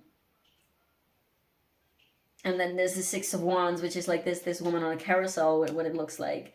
And then here the King of Pentacles is like this man picking, what the fuck is that? Picking weird fruits from weird arching bushes outside of their house. This person definitely fears like it's all gone, and they fear like it's over, and like that like time is passing by them and there's not going to be a lot of resolution. And I feel like this is actually because this has to be the situation at hand right now, if that makes sense. This has to be like, from spirit point of view, it's like this situation has to be like this right now so that we can reach the desired outcome, which I honestly don't know what it is, because we're gonna have to look at it in a minute. But there's definitely a lot of uncertainty and a lot of like not understanding themselves, their emotions, and I want to say a lack of willingness to even understand their emotions, because it's just too painful for them. And there's also a lack of wanting to admit, with the 6 of Wands coming through and the Strength card again and the Tower in reverse. There's a lack of like, they don't want to admit the extent of their hurt and their pain. And like, they might be like, if they have expressed their pain and their feelings to you, they might be like, yeah, this really hurt me, but you know what? I'm moving on. Like, it's fine. I'm not letting this bother me. This is definitely the energy of this person. It's like, whenever they might tell you like, oh, this has hurt me, or like this was not okay with me, but it always ends like the sentence always ends, or like the conversation always ends with, you know what? It's fine. Like, I'm not gonna let this bother me, and I'm gonna just live my life day by day. And you know, while that's not the truth, like that might be their mindset. Their mindset is definitely very focused on moving forward, on keeping it light and simple and easy, and keeping it happy, and focusing on getting the dough, getting their money, getting their they might be focused on their wealth and like on their abundance, but the truth is like they might be overly focusing. I'm getting Capricorn vibes right now. Doesn't have to be. The Tower, by the way, that's also Mars energy, so that's interesting. We have a lot of Mars, so like Aries and Scorpio coming through again. Balance and unity, it makes me think of Libra. Then we have anything else? The King of Pentacles is Earth sign, so again, like a lot of earth and fire. And a bunch of air too, but not so much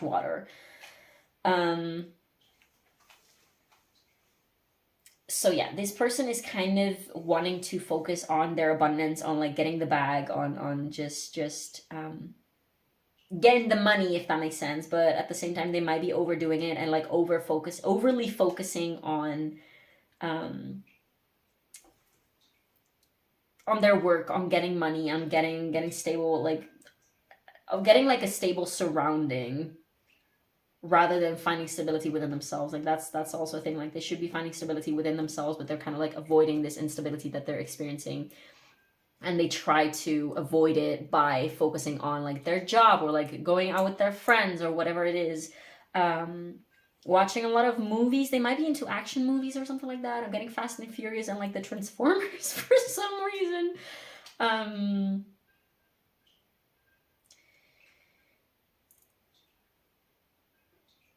And they also definitely fear deep down that you will not understand them, that you don't understand them. I'm getting Aquarius vibes right now again.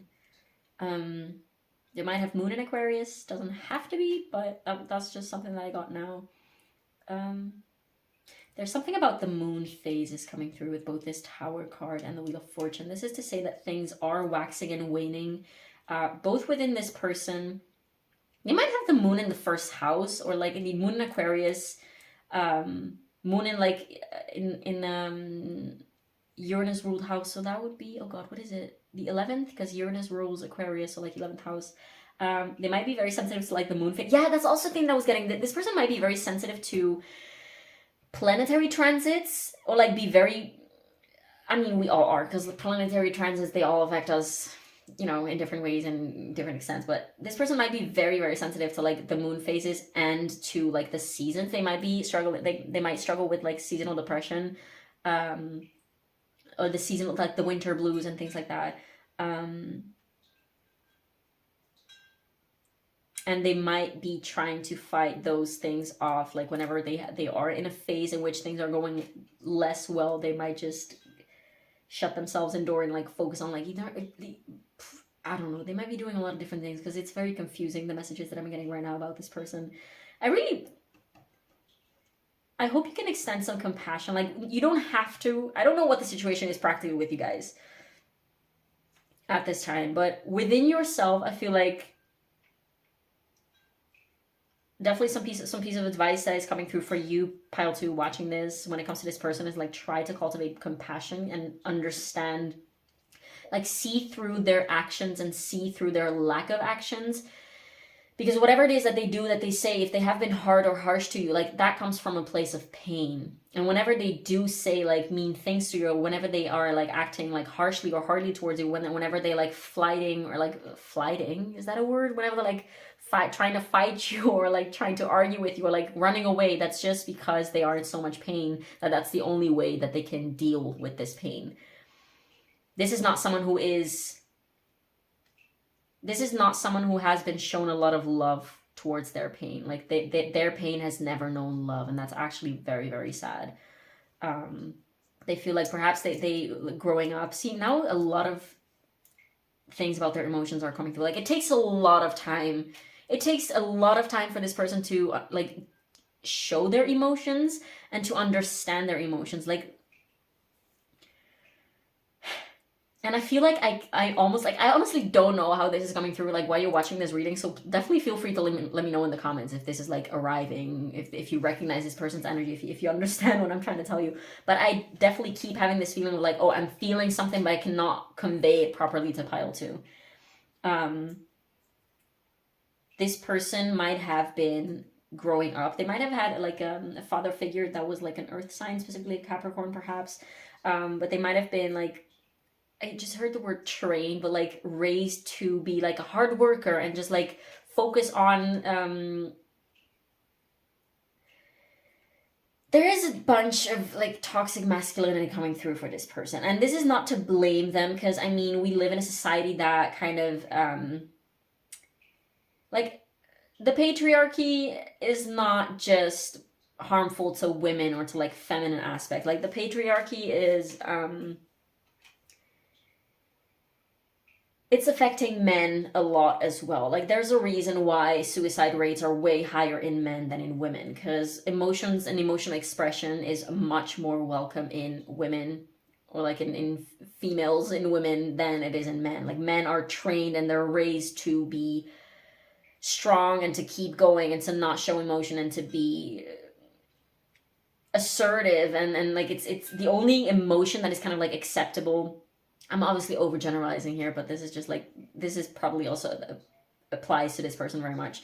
One of the few emotions that is like acceptable and condoned in men is like aggression. It's like aggressive, you know, boys will be boys, or like if you have like, you know, the typical stereotype or like archetype of like the mean boss. Like people will take shit from a male boss, whereas if a woman would say the same things, or like be hard or harsh or like assertive, she would be like, oh my god, like who does she think she is, and like she's a bitch. And if it's a man being like assertive and harsh, like he's just in his power. There's definitely something about the solar plexus being overactive, this person being overly assertive, trying to be overly assertive sometimes, because like to make up for a lack of self-confidence, if that makes sense. This person growing up was never likely allowed or taught, they were never taught that for sure, but they were never allowed to like show softness and show their pain, or like softer emotions, or like more vulnerable emotions. And whenever they did show them, they were kind of like shunned or shut down, or told to like man up or grow up, or just toughen up or something like that. So there's this part of them that is like this pain of them, and this darker, sadder side of them that has never been showed love. And I don't think this person is even aware of it, because it took me so long to even get this energy out. I think this is part of their subconscious that is coming through right now. Like I don't think they would even say that they have fears. Like at the beginning when I was pulling these cards, I started talking about anything else but fear. Like I was saying, oh, they're acting like this and they're in their head. So I don't even think that this person would say that they have fears about this connection. They might just have a lot of like ego response and a lot of like defensiveness, perhaps.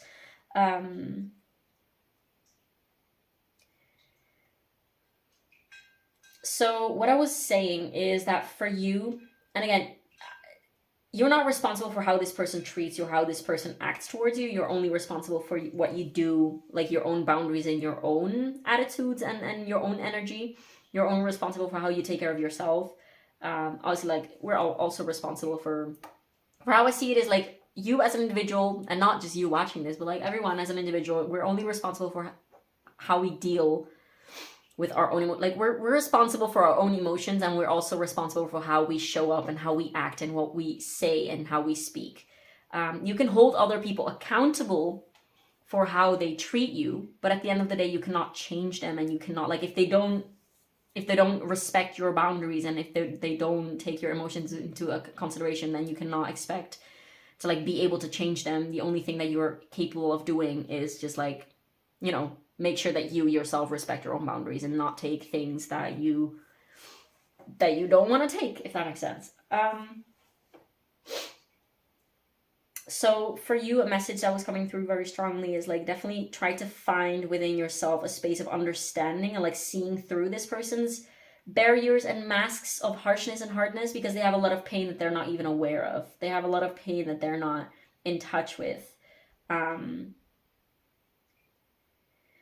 But it looked like from this Page of Cups coming through, it's like Spirit is kind of like, life is kind of like pushing them gently, not so gently, towards that direction of being, still checking if we're rolling 41 minutes. Oh, damn, we're not even, okay, well, we are definitely, like, I'm almost done with this part. I feel like we can move on in a bit. But this person is definitely being kindly nudged towards exploring their emotions and exploring, like, they're definitely at the beginning of a journey of pacifying their emotions. And we did have the Six of Knives, the Six of Swords. That is like always indicative of moving towards peaceful waters, calmer waters, moving on.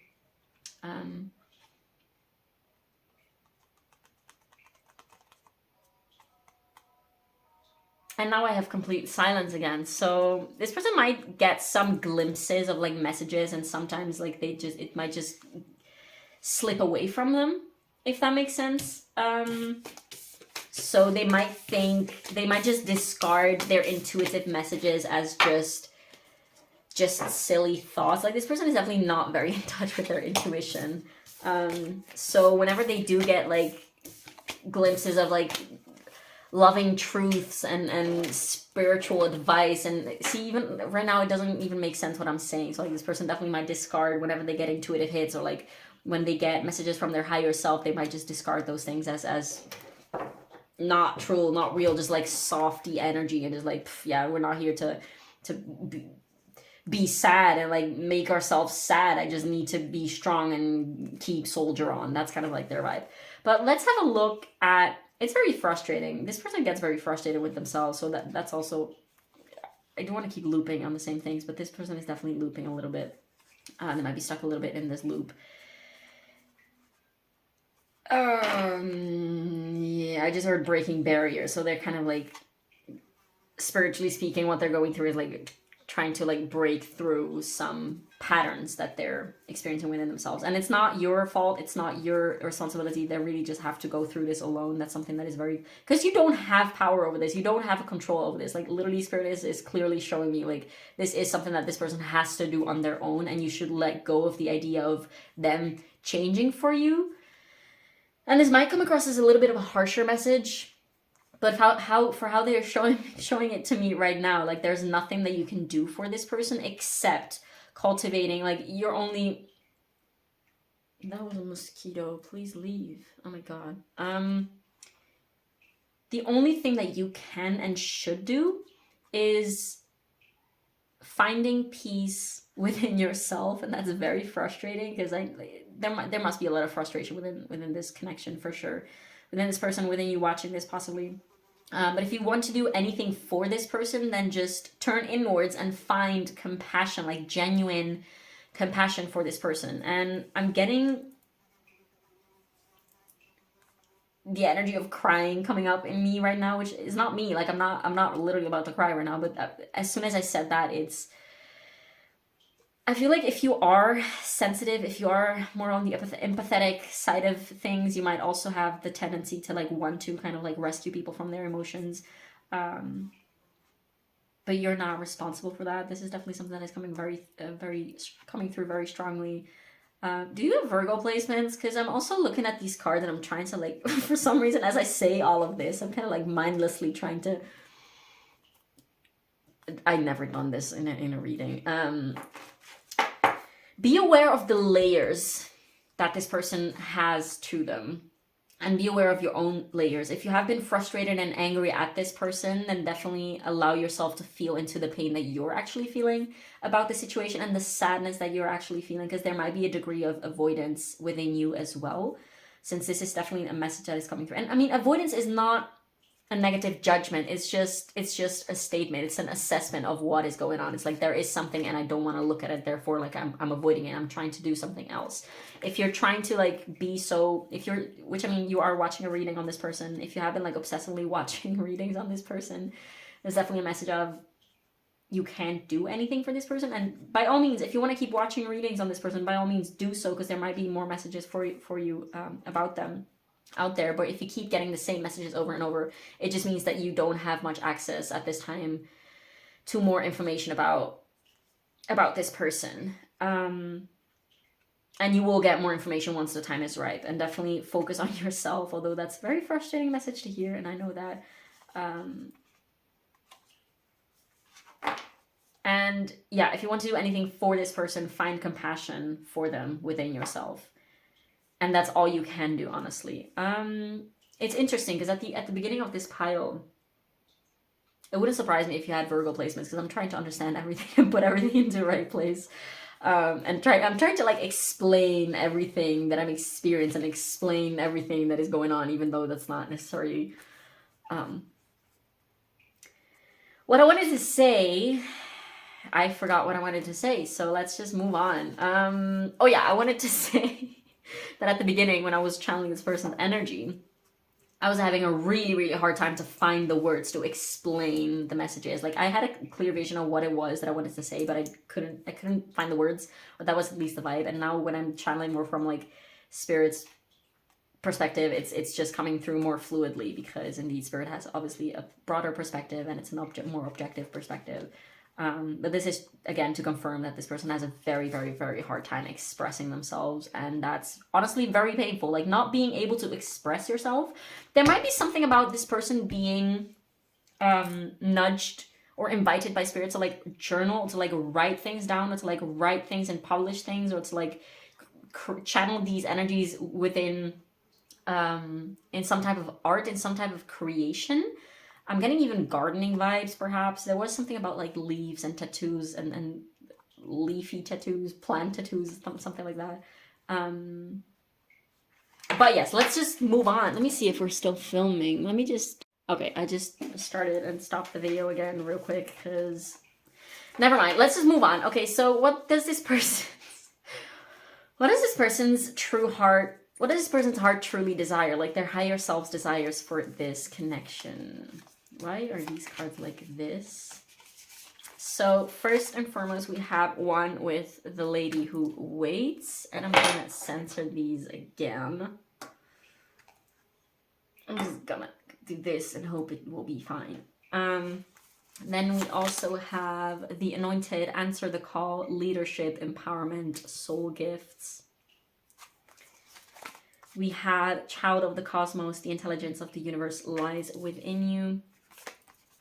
We do have Mama Cacao and Rhodonite, Heart Opening, Heightened Sensitivity, Unifying, High on Love. And we do have Broken Hatch number 72. Okay, hi, sorry, I had to take a break because suddenly I got like really hungry, so I had to eat. I did get a few other things though, in between. This person might have chickens, they might love working with the earth. There's definitely something about, I don't know why I paused for that long. There's something about this person having like such deeply seated love for both earth, like as in nature and like the planet, but also for like humanity. So I'm getting very, very strong like Aquarius vibes right now in Capricorn. They might have midheaven Aquarius or Capricorn. Doesn't have to be, but there's definitely something about loving, having this pure, deep, blissful love and truly feeling this connection with earth. Deep within their heart. So they might not always be aware of this connection that they have with the universe and like with earth and their fellow humans. But this also comes at the same time with a deep sensitivity to like the pain and the disruption that is currently going on earth, like both on a humanity level, but also like on terms on how we treat the little earth. Should I pull the tarot right away? There's definitely something about this person. This person, it makes so much sense with everything that we've spoken before, because what this person truly desires at their core,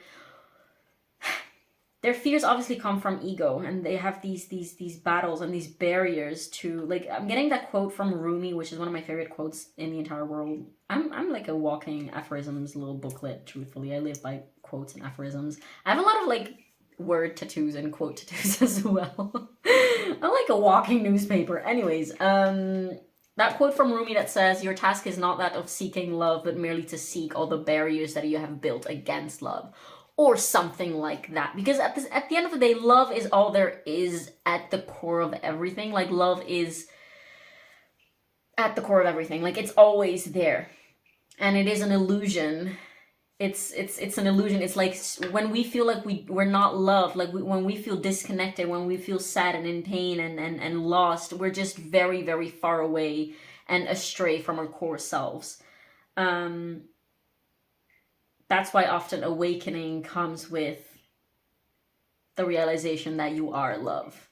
And I know that sentence of like, you are love, doesn't always land equally clearly to everyone. Like even to the people who have experienced it, like, often enough, like, oh my god, I am love, like I have literally everything that I need inside of myself, and like abundance is not about my external environment. It's not about how many friends I have, or how much I get laid, or like how much money I have, or how many things I have, like how cool my car is. It's literally about like a mindset. It's about cherishing and valuing what you have and seeing that that is already so much, and that you have the opportunity of getting whatever it is that you want, like in time with different resources, but that you literally have access to everything. There's something about the quantum field. This person might be into quantum stuff, as well as, oh god, what was it? It doesn't matter. We'll come back if needed. There's definitely an ease to this. This person is struggling big time. Definitely. It wouldn't surprise me if this person was into things like psychedelics or like awakening substances or things like that. But also I was getting this message while I was like eating my food and eating my snack. This person might have chickens. This person might have like land animals or something like that. Or they might want to work with that. Seeing someone like working with the actual earth and like gardening and fruit trees and plants and stuff like that. I'm seeing like a farmer's market. That might be relevant. No, doesn't have to be. It wouldn't surprise me if this person was into like things like, because we do have like cacao, which is like a it's a mild euphoric. It's not like a psychedelic, but it's a heart opener. It's like a plant medicine. This person might definitely be into plant medicines, and it wouldn't surprise me if this person was about to, or like in the future. I'm not gonna necessarily now for most of you watching this. It could have been in the past. This person might have definitely already like dabbled into plant medicines. Plant or fungal myco remedies, because mushrooms are not plants.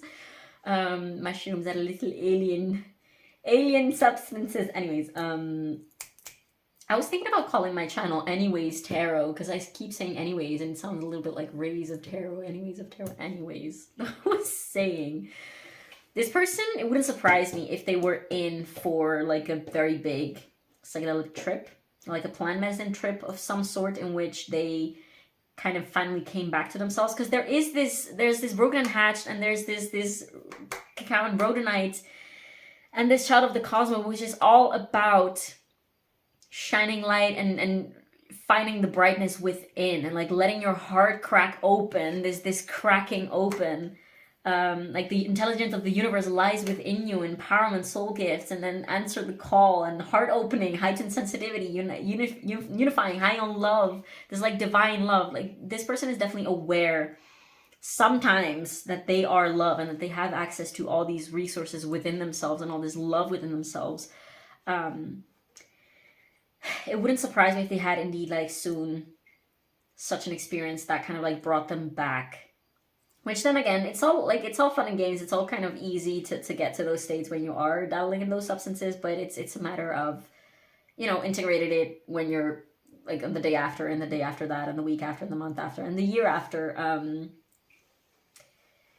Because as you guys might know, if you guys also are like heightened sensitivity, that's hard to bring back messages from the other realms. Anyways, there's also something about this person hoping that you will wait for them, and this person really desires connecting, like truly connecting. This person knows that you guys have like a true heart and spiritual connection to each other, and they really hope that you guys can just connect and find the beauty within each other and together.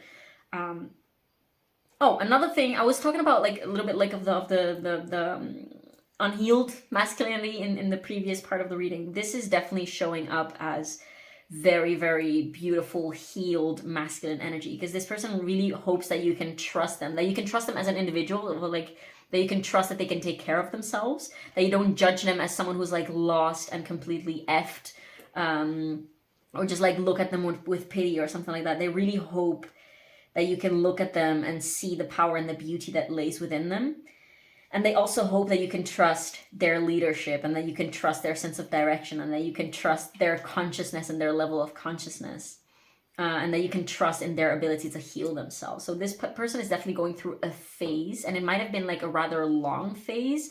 For some specific reason, I'm getting 2 months right now. Doesn't have to be anything specific, but yes, this person definitely wants to connect on a heart level with you. I'm seeing 2 people in kind of like lotus position, like naked, just like eye gazing. So they really just want to be vulnerable and intimate with you, and also like physically potentially, but not necessarily that. Like if they want to be physically intimate with you, They want it to be like raw and authentic. I didn't mean it in that way. Use protection, use a helmet. They want it to be authentic and truly vulnerable and just like look into your soul and have you look into their soul. You guys are both advanced souls, let me tell you that. But yeah, they also hope that you can have patience, which is interesting because they hope that you have patience with them, but they are the first person who is not patient with themselves, because we did have like that time running out card at the beginning with their fears, and then like in their hopes and desires they have this I hope you will wait for me type of vibe.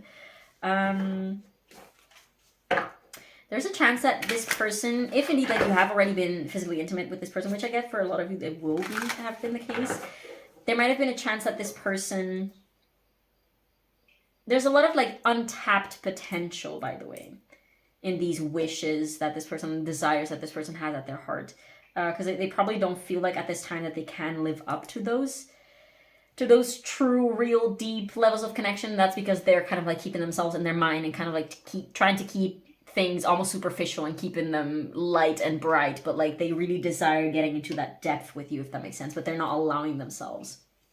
There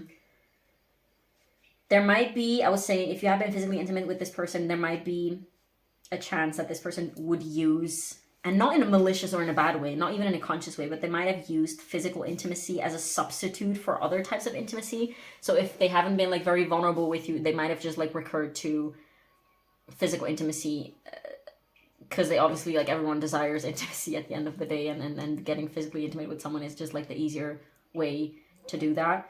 But it's not a substitute. It's not an enough type of intimacy. It will not substitute like emotional connection and mental connection and heart connection, if that makes sense.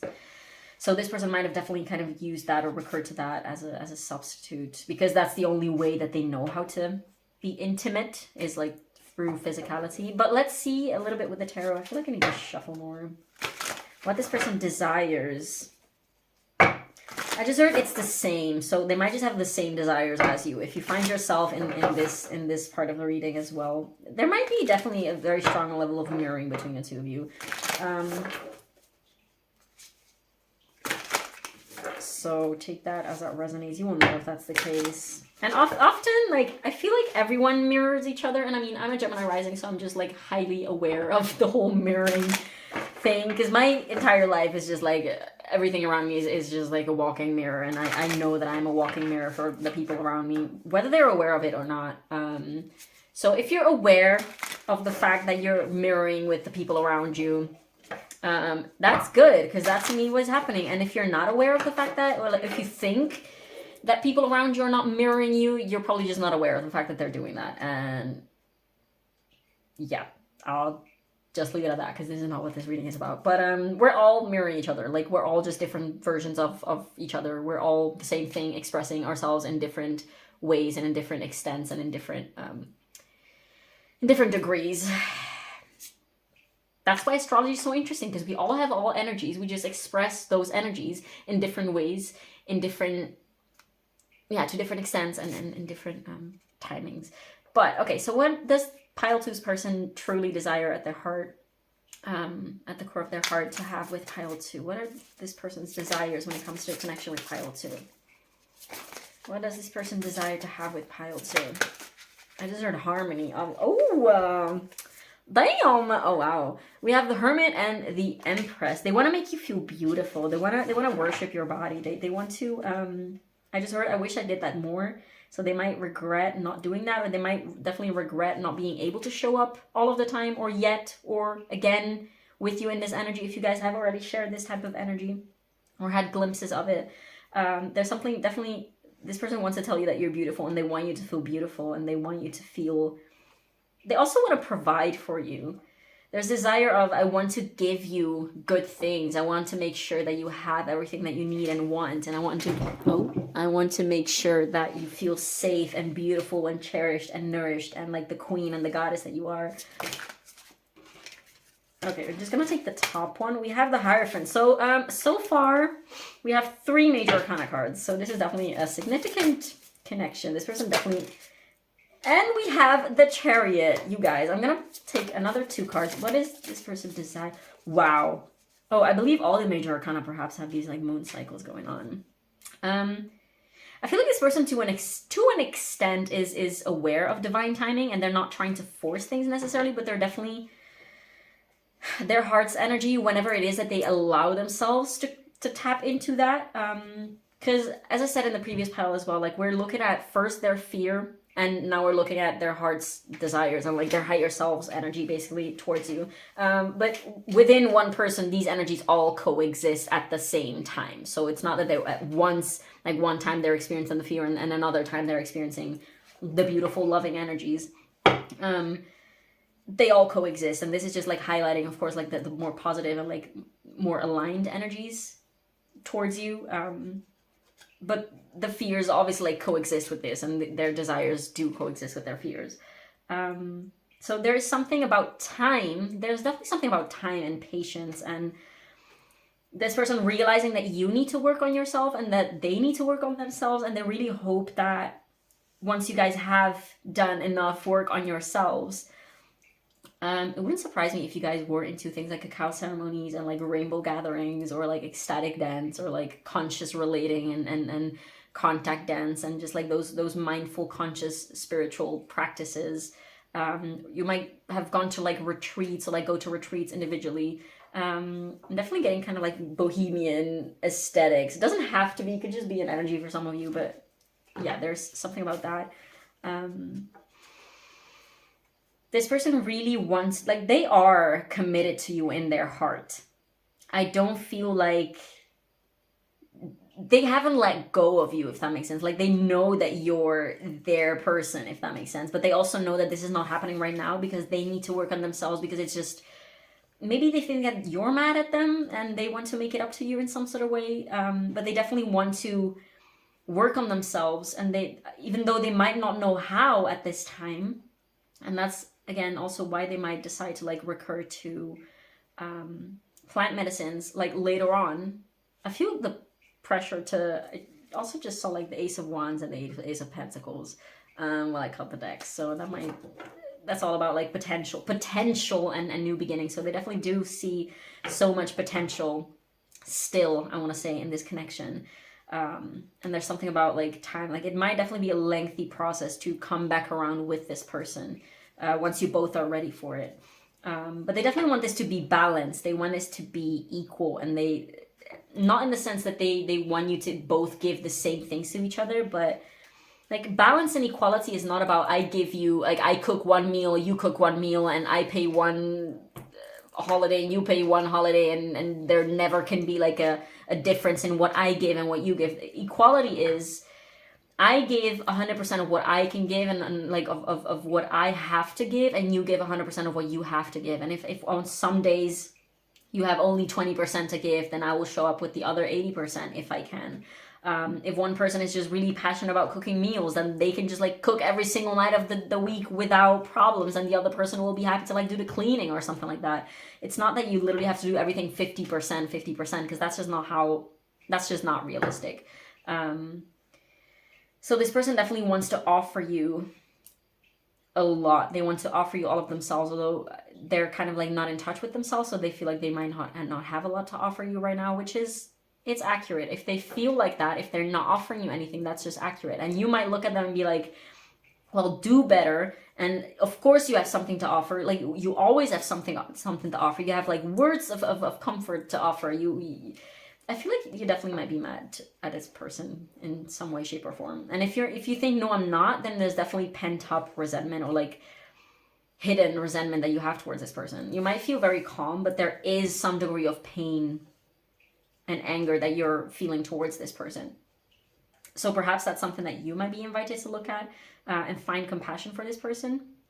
I mean, at the end of the day, it's a matter of finding compassion for each other, because that might, if you guys are not together right now, and if you guys have like split or like broken up or something like that, or just like in separation after a hard time together,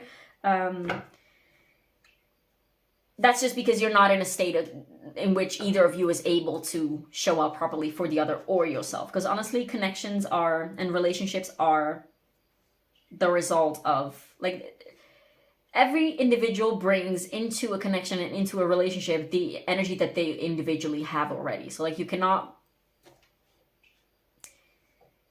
the point here is, if right now you guys are not happening, it's because there is something else that needs to be done, which is honestly a lot of self-work for the both of you, and a lot of work around being vulnerable, and a lot of work about what can I give to you and lead from a space of like from the heart space. What can I give and bring into you to take care of you in a way that feels authentic, and that feels not like I'm doing labor, not like I'm working my ass off and kind of like anxiously and stressingly taking care of you, but what can I do to make you feel nurtured in a way that feels authentic to me and to you?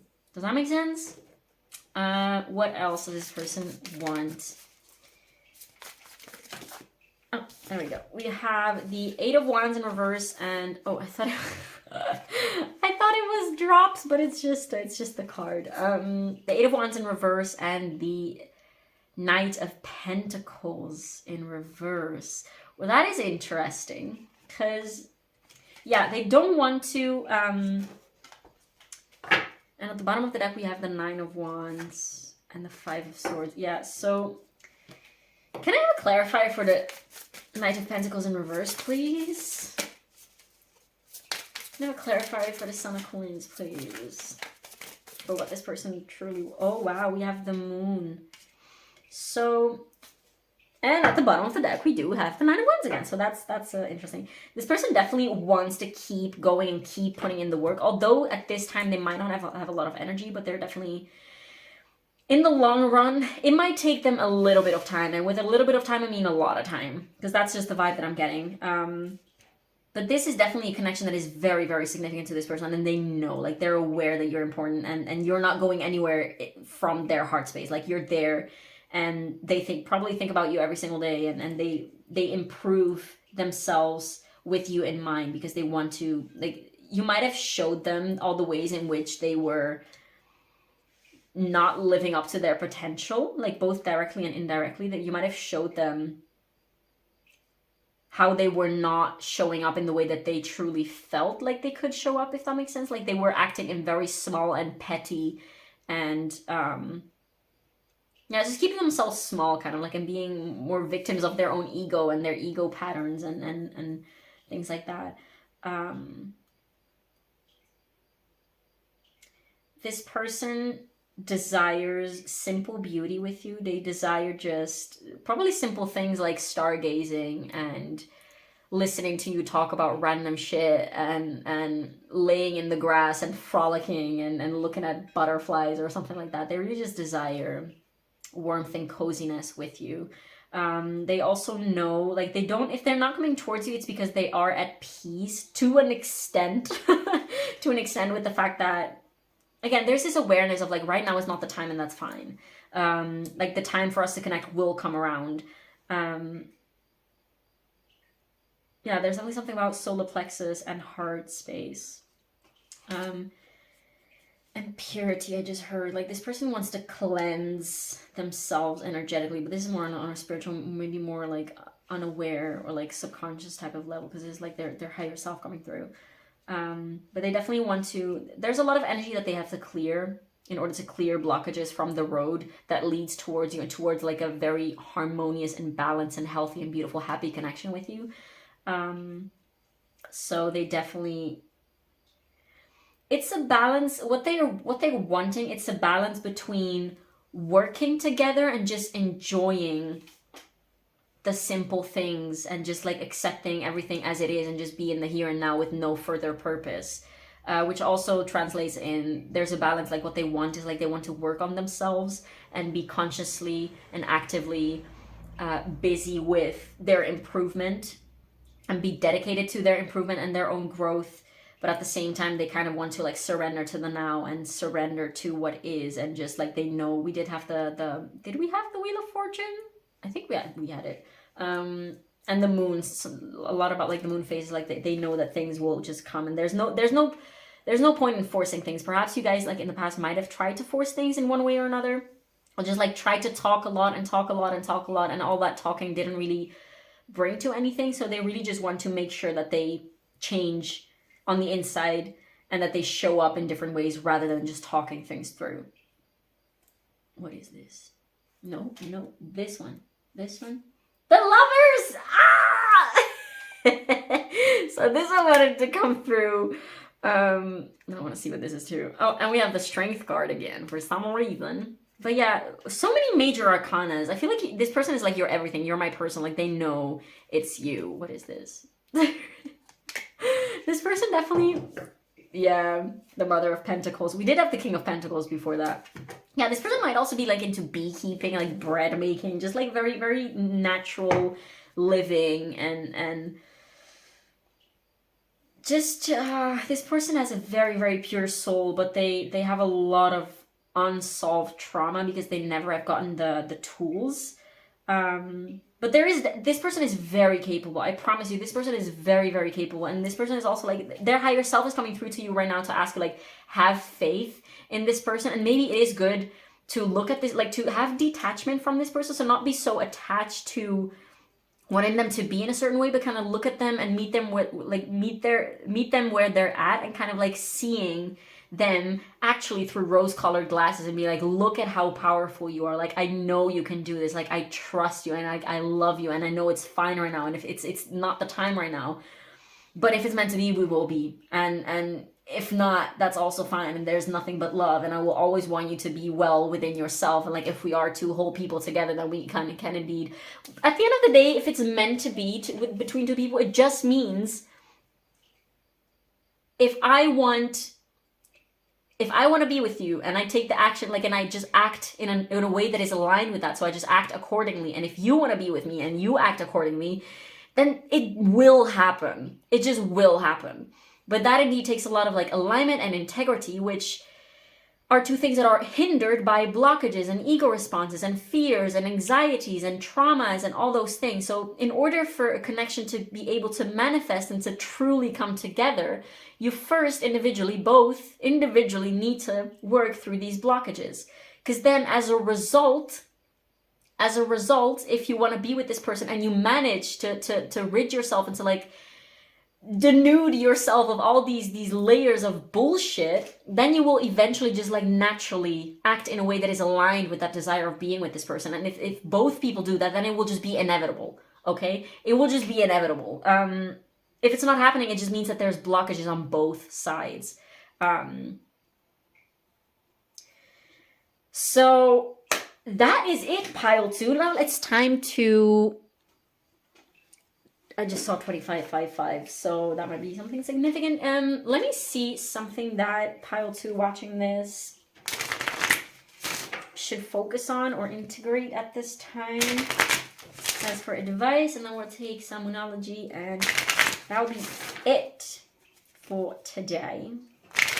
Or at least for today's pile. So that from another pile.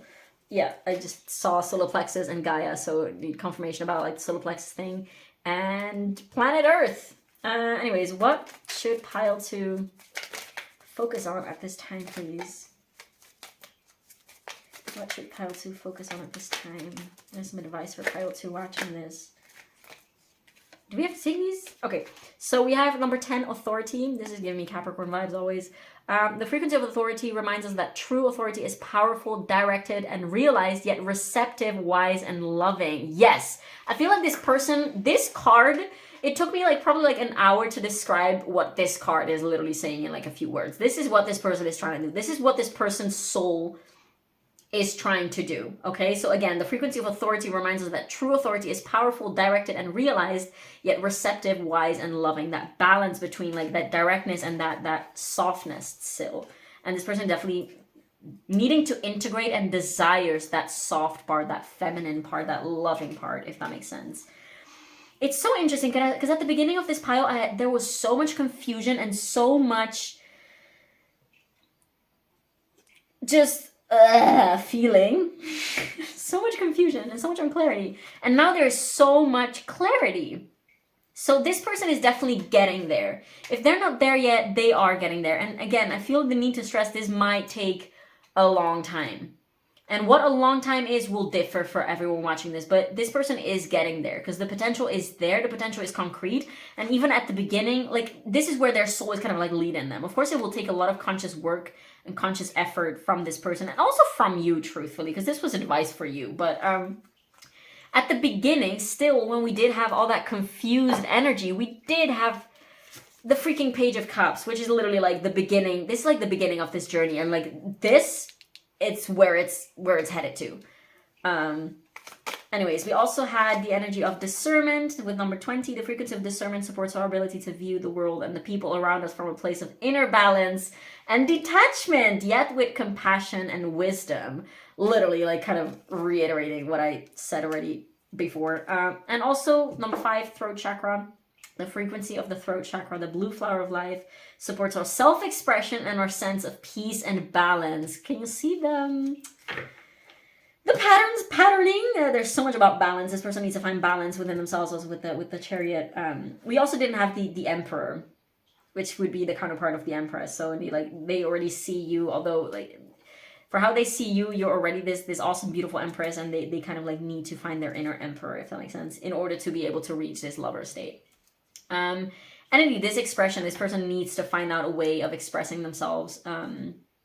Either by writing, by talking, by singing, by creating something with, I just got mosaic or something, like making crystal grids, making stuff. This person has to learn how to express themselves.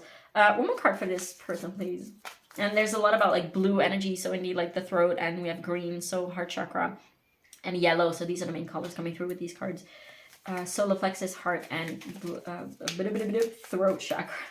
Some other advice for some reason this is advice. Well, I mean, again, this is your person's energy for sure, but a lot of mirroring, so this is also advice for you. So if you find that this person has a heart, like isn't expressive enough, then ask yourself, where am I not expressing myself enough? And if you find this person to be passive, then ask yourself, where am I being passive? If this person is being overly aggressive sometimes, then ask yourself, how am I being overly aggressive? If this person is not listening, I'm just going to take all of these. If this person is not listening, then where are you not listening? So we have the energy of synergy, number 41, with a 5 again. The frequency of synergy supports our allowance and acceptance of not so obvious, never seen before combinations and unions that result in new ways of functioning, working, thinking, relating, loving, and being.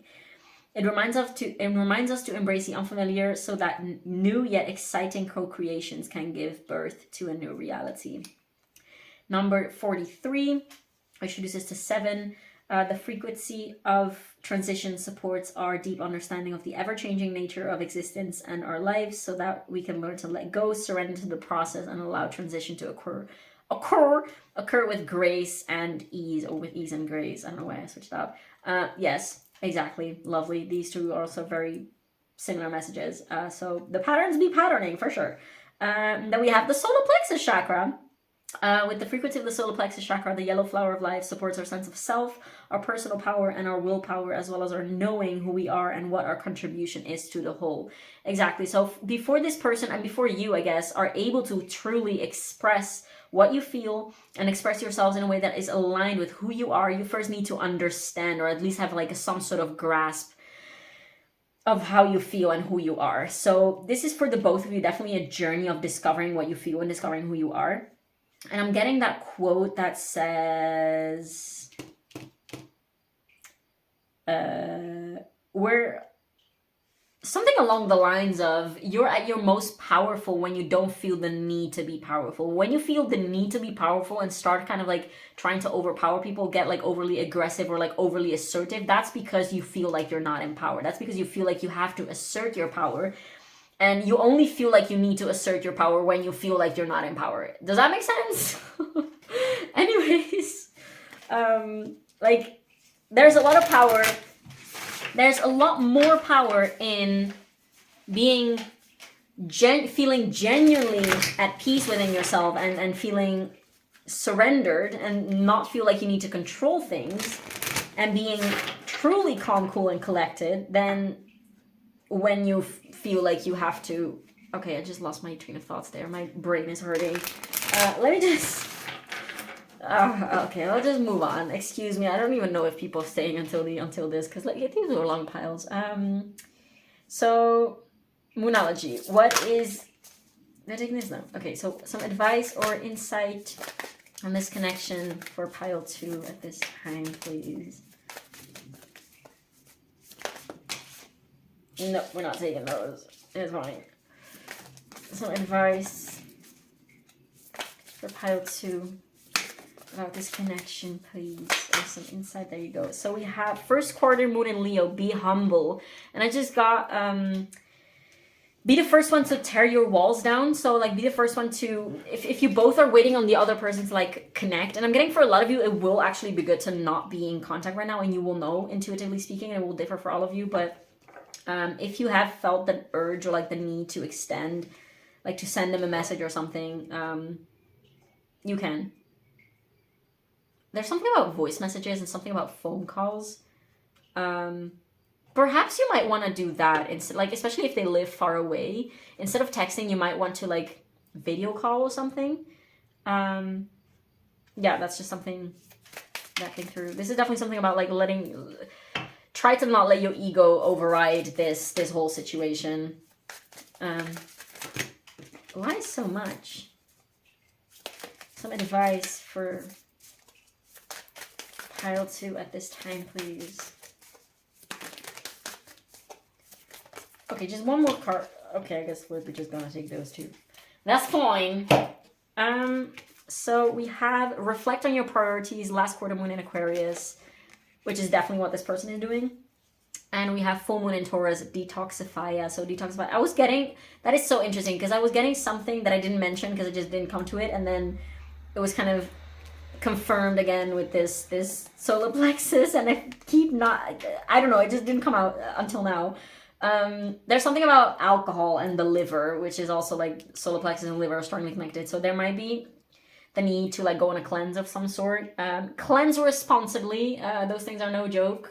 You could, if you do it without knowing, like if you go on like on a super intense cleanse, like a juice cleanse or something like that, if you do it not responsibly, you might fuck up your system more than doing any benefits. So just cleanse, detoxify responsibly. There might also be something about smoking, like quitting smoking for a little bit at least, or like changing to not tobacco. But yeah, pile 2. This is all that I'm getting. Thank you so much for letting me read your cards. Definitely, absolutely, I would love to hear your comments about this pile. So definitely feel free to leave a comment down below, letting me know how this all resonated for you, as it means everything to me to know how my readings land on the other side of the screen. And also feel free to leave a like and subscribe, as that really helps with the algorithm. And thank you so much for being here, and I will see you in the next one. Bye. Hi, pile 3, welcome to your reading. If you chose this beautiful little rose quartz heart as well as the Radiant Wilds Tarot, this is going to be a reading all about your person's fears and true heart wishes about this connection. There's a full breakdown of this reading in the intro in case you're interested. But let's dive straight into it. First, we're going to do a little bit of an energy check to see who this person is. Just in general and within the connection, so you have an idea whether this is your pile. So you should definitely be able to find your person's energy in this section. And yeah, so let's see who this person is. First of all, we have the despicable face with number 48. That should be number 48, which reduces to 12 or 3 in numerology. Then we have something that this person is currently going through in life, which is the Ace of Swords.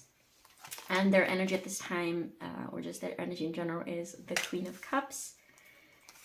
And then we also have Pisces with intimacy, intuition, and compassion. And we also have the 10th house with structure, discipline, life mission, accomplishments, and career. And we have Bayame, which I'm not entirely sure if that's the correct pronunciation. If you guys know, let me know, because I always forget. After I finish the reading, I just forget whatever I said and whatever happened, so I don't remember to like look this shit up. But this is the Australian god of indigenous god of beauty, basically. We also have the 3rd chakra, number 3. The energy of the solar plexus chakra helps us to realize who we are and who we want to be, so we can set a course towards our goals. And last but not least, we have number 35, which reduces to 8 in numerology with sensitivity. The frequency of sensitivity helps us open to the world of subtlety and detail while anchoring in the structural foundation, thus supporting us to become more fully multidimensional. So it's very interesting with this pile 3, because I can tell you literally like straight away, like right off the bat, what this entire reading is going to be about in a few sentences, or like in one short sentence. there's something about being seen. So like the fear of this person within this connection and in general in life is to be seen entirely. Like they're so afraid of being seen and understood, but at the same time what they desire is being seen and understood. That's it in a nutshell. Okay, bye. No, of course we're going to dive very deep into this. I feel like there's so much clarity in this. I mean, we also do have the Ace of Swords coming through straight away, and that literally shows that this person is gaining so much clarity on their patterns and on their psyche, on their subconscious. This person has a lot of clarity about themselves. Like they're very self-aware, and I feel like to some extent it's even to a fault. Like it's a very positive quality to be self-aware, but this person is also really, really self-conscious in the sense that they're hyper aware. They're just hyper aware in general. They might be just like a super sensitive soul to everything. Well, I mean, we do have sensitivity. We do have Pisces. We do have the Queen of Cups, which is all about being super sensitive, and I'm getting ahead of myself. Let's see the signs, the astrological signs that are coming through. We do have Capricorn, the 10th house, showing up. We do have the air signs with the Ace of Swords, which are Gemini, Libra, Aquarius. The Queen of Cups, I believe, is Cancer energy, but at this time, like Pisces is also coming through very strongly. Yes, so I'm getting definitely a lot of Pisces / water vibes, and I'm getting also, there's something about like destruction. Well, did they say the word destruction? I was getting Tower vibes when I was reading this card. There's something about, what is it?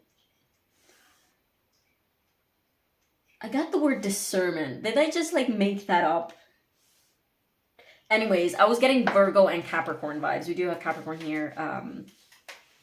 So this person, they are very, very spiritually and emotionally aware about themselves, and probably also about their patterns and their triggers.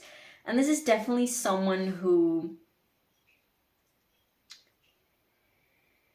likes to understand everything in detail, and they like to give everything a place. They like to have everything under control and to be able to manage everything that they do and that they say. And this gives them a rather...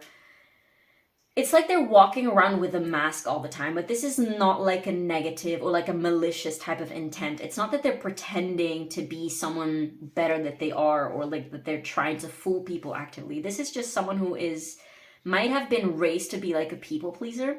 They might have been conditioned to kind of like stay quiet, because there is something about the throat chakra and not speaking from this person. There's something about this person expressing themselves in very indirect ways. So like they might have Mercury and Mars placements that are rather the more passive type of signs. So they might have like a Mercury and Mars in signs like Taurus, or indeed like Pisces or Libra. So the rather wishy-washy, indirect type of signs. Doesn't apply to everyone. By the way, in terms of rising signs, I'm getting strongly, they might have a rising in Taurus or Libra, which are the Venus-ruled signs, or Cancer or Gemini specifically. Doesn't have to be. This is just a bunch of placements that they could have. Obviously not going to apply for everyone. But there's definitely something very, very beautiful. It's like this person is not aware of the beauty that they have. And this could be both about their physical beauty, and it could also be about their energy. There's definitely something about this person being very, very insecure about how they come across, like about their image.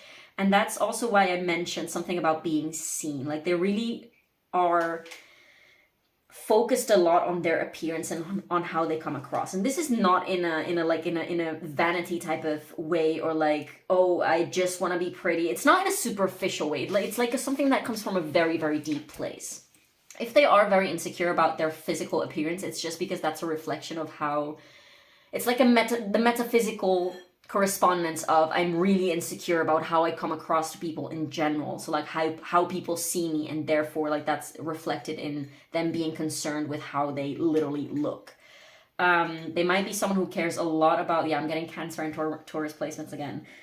Someone who's very careful about how they organize their home. Like they love having like a pretty beautiful cozy type of environment. They love like having, maybe they like wearing like fuzzy clothes or like very cute colors. I'm getting like pastoral. Let me say, this person is so freaking sweet. This is such a sweet soul, and it doesn't surprise me that this person is coming through with with the rose quartz. And we do have like the Radiant Wilds tarot, which is, it's like this person comes across as super sweet, but there's a wildness to them inside of them that they are afraid of letting out because they don't have control of it, in a sense. This person is deeply, deeply insecure, and deeply, deeply sensitive, and deeply, deeply self-aware, and deeply, deeply careful and cautious about what they say. They might just be someone who doesn't speak much at all. And I'm getting they might have like a very, very strongly racing mind. And this is, I was getting in another pile, some type of issue with like expressing yourself, but this is a very different energy. So I hope I can make the distinction well.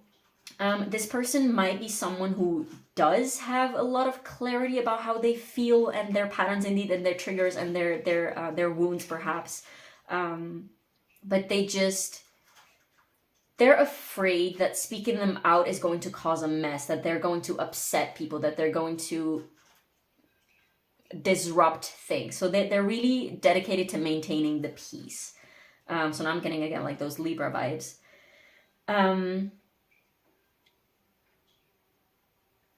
This person definitely has a wounded solar plexus chakra, which is coming through here. And they lack kind of like the confidence. Like they don't trust in the outcome of their choices, in the outcome of their words. And that's possibly because they are super self-focused.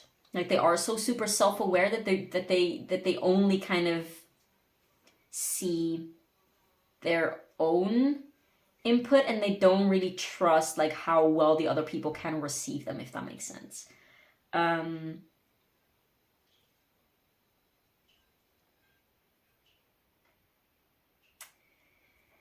There's a lot of things coming through.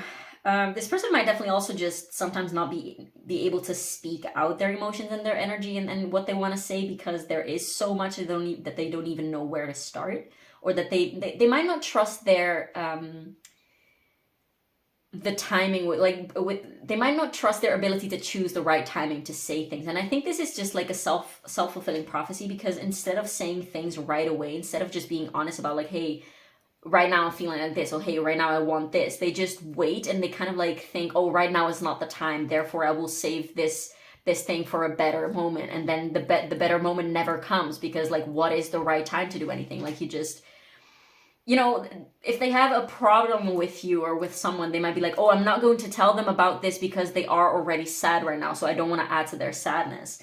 And then when you are in a good place, they might be like, oh, I'm not going to tell you because you're happy and I don't want to ruin that or like, I don't want to ruin that happiness by bringing in some type of negative energy.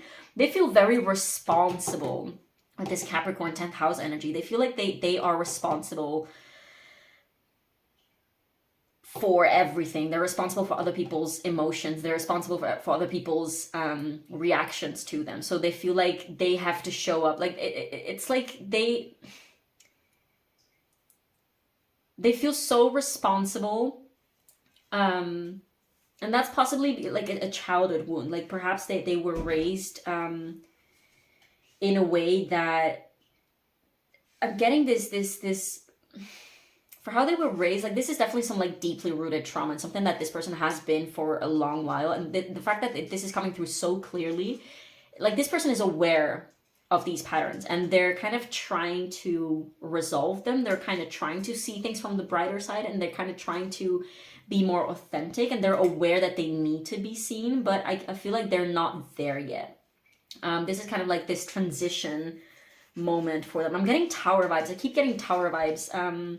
But this person is definitely like, they know that there is some deep change that is needed within them, within their own confidence and within their own, in how they see and perceive themselves, and letting themselves be more free and more authentic. There's something about this person knowing that they need to be more authentic around others, because I feel like they can be very straightforward and authentic within themselves, but they have a lot of trouble bringing this out and showing their authentic self.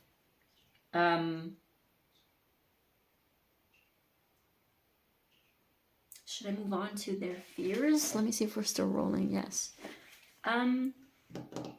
These have been quite long readings, so I want to sit with this a little longer to see if I miss anything, because I do have a feeling that I missed some things, or like so many messages are coming through at once that I'm like, I'm talking about one thing and then the message that needed to come through afterwards is already kind of like gone. So give me a few seconds to see if it comes back, and if not, it will come back in a later section of this reading and we can move on. This person is definitely knowing that they need to be more direct. They need a little bit more Mars/Aries energy. So you might have Aries placements, or you might be a little bit more of a direct person. So like they might learn from you to be more direct in their speech and in their actions. Oh yeah, and there's something about this person expressing themselves in a lot of different ways than speaking. Like they might express themselves through like looking at you in a certain way, or through like physical touch, or through like art or some sort, or something like that. There's definitely something about this person needing to express themselves in ways that are not through their words, like through speaking, or like them expressing themselves in like all types of different ways. Is kind of like a coping mechanism of theirs, because they are unable to express themselves, or like they feel a lot of struggle with expressing themselves by direct speech. Like even as I'm saying this now, I know exactly what I want to say, but I feel like I'm kind of going around it.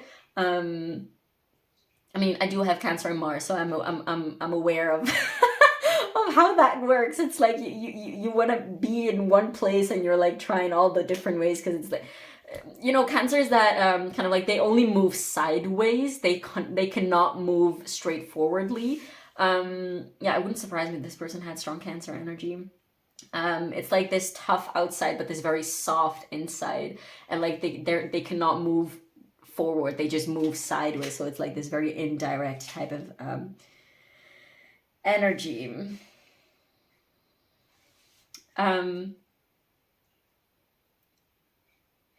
So yes, the fact that they have a hard time expressing themselves through their words and direct communication, they kind of like express themselves through art. They might send you songs, or they might post songs, or they might like write songs or something like that. They find kind of substitutes for their own voice. Perhaps like they might ask you a lot of questions, or like asking people a lot of questions, so that they kind of like can get information out of them without directly saying what they're assuming or what they're perceiving or something like that. And this is not like a malicious intent from this person. This is very innocent and just them trying to not disrupt the status quo. They're trying to not disrupt your energy. They're trying to not upset you. They're trying to keep the harmony and the balance within their connections. And this person definitely picks up on a lot of shifts in energy. Like they might just know, like this person is highly intuitive. They might have some type of like psychic awareness. It wouldn't surprise me if they were like clairsentient, clairvoyant, claircognizant, or something like that, because they do pick up on very, very subtle shifts in energy from people and themselves as well, but from like the world around them.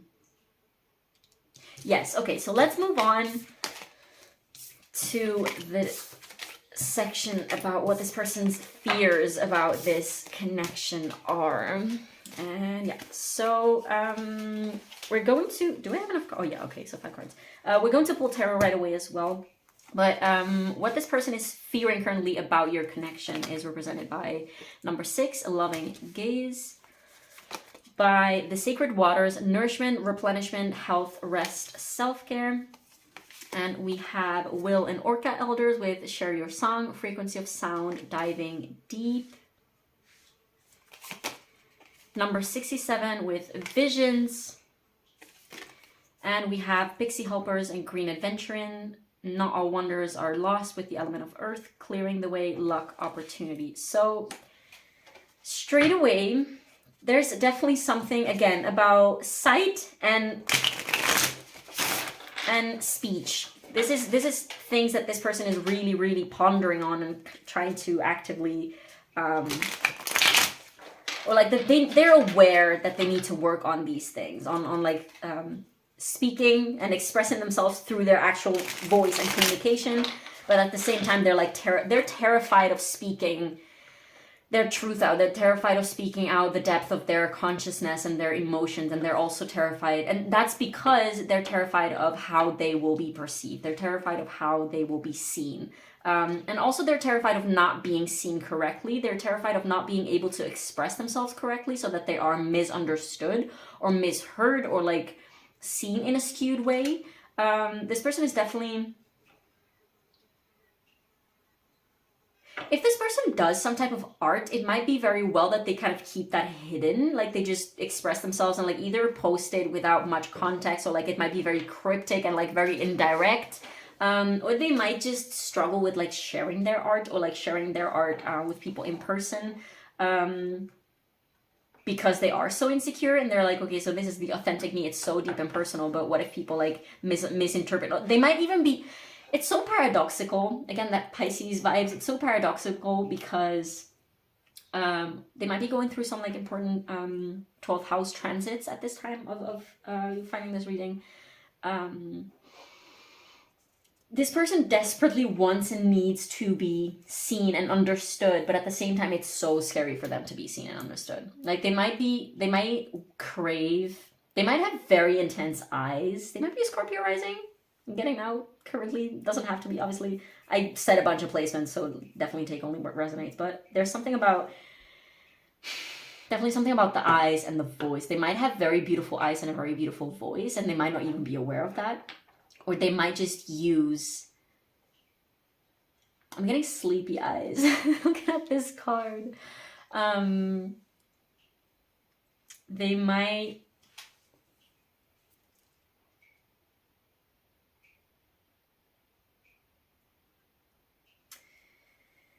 I don't know where I was going with that. So let's just move on and get the tarot. So we will get more messages. This might be a quicker pile than the other ones because there is so much clarity. Like, it's so paradoxical because this person has a hard time explaining themselves, but they know exactly what they want to say, but they just have like a blockage. There it is. Blockage in the throat chakra. And a very soft heart that needs expression, like they crave. I'm already jumping ahead on the other portion of what they want, but that's just because this person has a lot of awareness and there's so much coherence and paradoxicality. I hope that makes sense. So let me shuffle a few other times. I've seen the Justice card and the Queen of Swords, so that's both Libra energy, I believe. I'm not entirely sure if... I think the Queen of Swords is... do we have to take these? I'm just gonna... Justice and strength. Yeah, that makes so much sense. Anyways, so what is this person afraid of when it comes to their connection with pile 3? What is pile 3's person afraid of about this connection with pile 3? I don't feel like I have to take this because it... What is this person afraid of? Okay, so we have the Page of Swords. What is this person afraid of when it comes to their connection to pile 3? We have the Four of Cups and the Knight of Swords. What is this person afraid of? We have the World and the Two of Cups. I feel like I need to take some clarifiers. What about this Four of Cups? So this person, we have the Ace of Pentacles to clarify the Four of Cups, and between the Page of Swords. The bottom of the deck, we have the Hierophant. What is...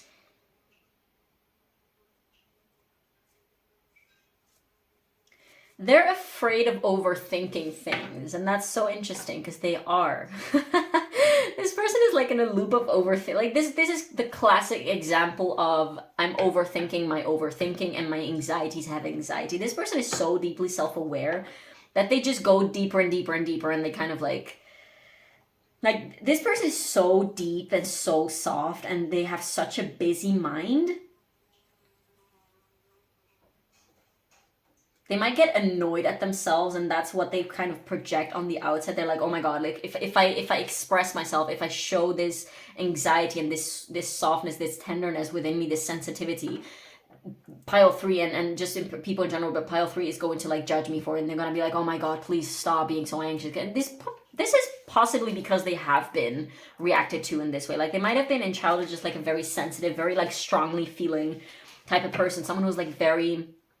expressive and just very talkative, and they might have been like, they might have heard things Like people might have reacted with like, oh my god, you talk so much, and oh my god, do you ever shut up, and oh my god, do you ever like calm down, and oh my god, like why are you thinking about this so much, like stop thinking about it so much, and like why are you worrying so much, and just they might have gotten, that was my cat, and my cat is a Libra. My Aries cat came through in another pile, and Phoebe is my my Libra cat, which just wanted to make himself known in this pile apparently for some reason. This person thinks and feels themselves into exhaustion, and then they might kind of like reach a point in which they're like, I'm so tired of myself.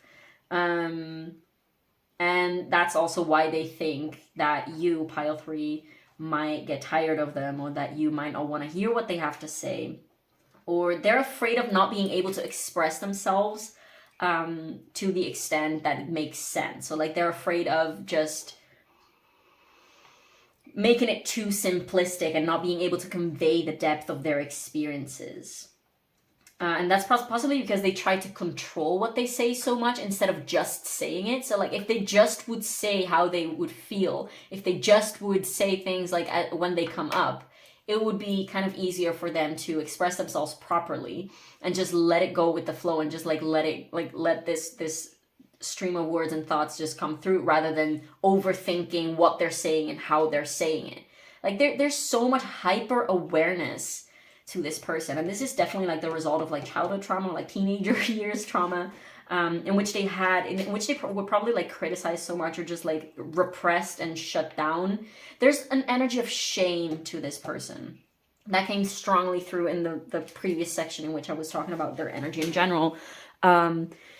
There's so much shame that this person carries about their feelings and their emotions, and their, like, it's a very deeply rooted type of shame. And that's why they are scared of showing themselves, because they feel like there's something wrong with them. Like there's something annoying, and this person might feel very isolated, and it's partially because they don't share much of themselves. But the reason why they don't share much of themselves is that because in their past, they're used to being isolated, to be kind of like pushed away, to be shut down, to have negative reactions from people. So that's what they're scared of. They're scared of receiving the same treatment that they have received in the past. So this person is definitely in for like some very deeply rooted childhood trauma and like triggers. What about this 2 of Cups? What is this person? I'm just gonna put that back. I'm gonna see what that is. 10 of Cups, the Star, 4 of Swords. Do I have to put this back? Yeah, so there are certain things that this person is trying to understand also about your connection, and how this connection is transforming, and how you guys mirror each other, and how you guys, like what this connection means, and perhaps like how you're feeling. They might try to understand how you feel about them before they come forth and tell you how they feel about you. Like they kind of need to have clarity within them, and they're trying to like maybe intuitively pick up on how you feel about them before they make a step, or before they tell you anything about how they feel about you. 10 of Cups, the Star, 4 of Swords, 3 of Wands. There's like, this person has this deep craving and desire to just come out of their shell and express themselves freely and beautifully with you. But then the doubt kicks in, like the self-doubt kicks in. The doubt about like, oh, does pile 3 even want this with me? Like, do they feel the same? And this also stems from like self-doubt. Like, am I capable of showing myself? Am I capable of expressing myself properly? Am I capable of being... I just heard, am I capable of being beautiful? Like, this person might be very... Like, they need and they want to appear beautiful and high vibe to you. And they're afraid perhaps that you might see them in a negative light. Which they kind of feel like you already do. So it doesn't even matter whether they show you like the darker or sadder parts of themselves. Because they already fear. And that's because it doesn't matter like your opinion of them. This is their own wound. Like they're afraid of being seen in a dark light. And that's why they kind of like don't want to show their darker parts. But they still feel like whether they show the darker, sadder parts of themselves or not, they still feel judged for them. So that's a projection. That's a projection that they have, because that's their own wound that is kind of like asking for healing. And I just heard the word forgiveness. Like, I feel like this person might need to forgive themselves because they felt so blamed in the past, and they have this.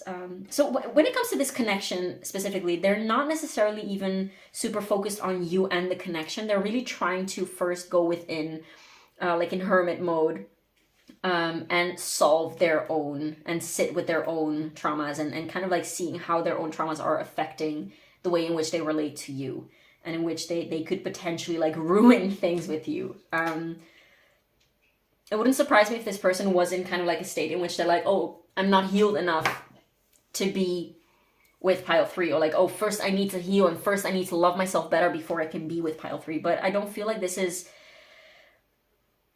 the truth, although there's no such thing as the truth. But how it's coming across right now, this is literally like their insecurity, and it's like it's not like the bigger, broader picture. It's not true. It's not actually true that they're not like healed enough, or like not good enough for you, or for like to be in a relationship with you yet, because that's something like their trauma has a lot to do with like being seen and being heard and expressing themselves, which are all things happening within the context of relationships, with like connections. So not necessarily even within the context of like a romantic relationship, but just in relationships in general. So like how to relate to others. So it wouldn't surprise me if this person had like there's a lot of Libra energy in this for sure.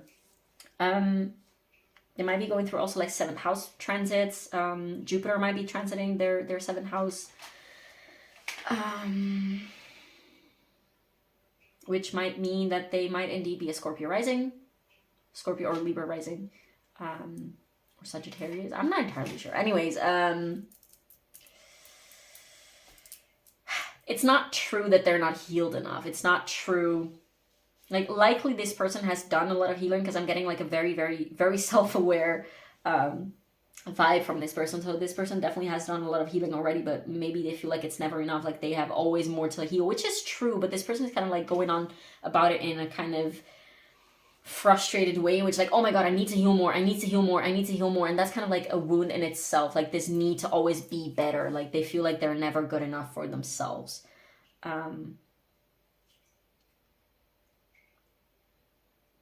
They desire to be seen as beautiful, but they themselves don't even see themselves as beautiful, both internally and externally.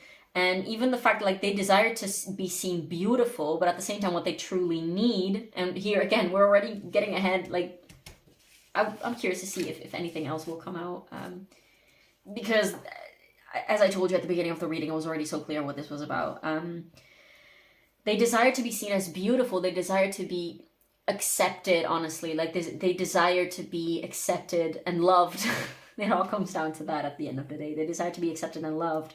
But more so, they desire the darker, like they need for the darker parts of them to be seen and accepted and loved.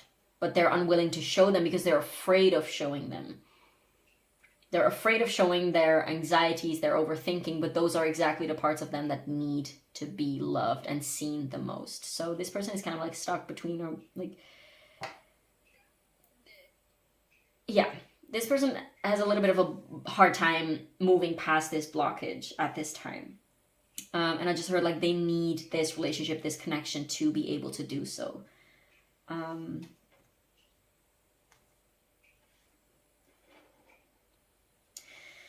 I feel like we can... Let me see if I'm getting anything else from these cards specifically.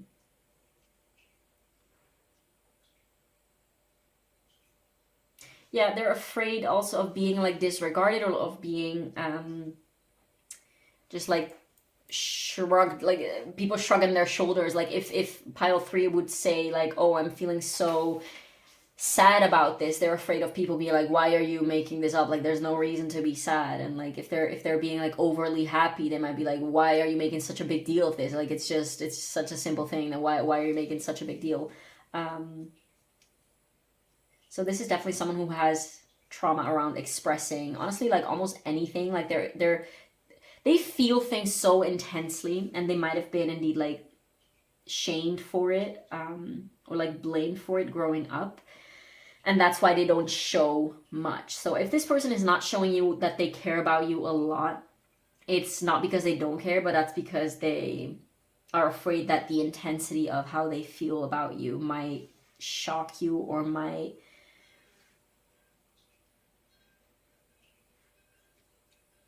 bother you, or it might make you judge them badly or something like that.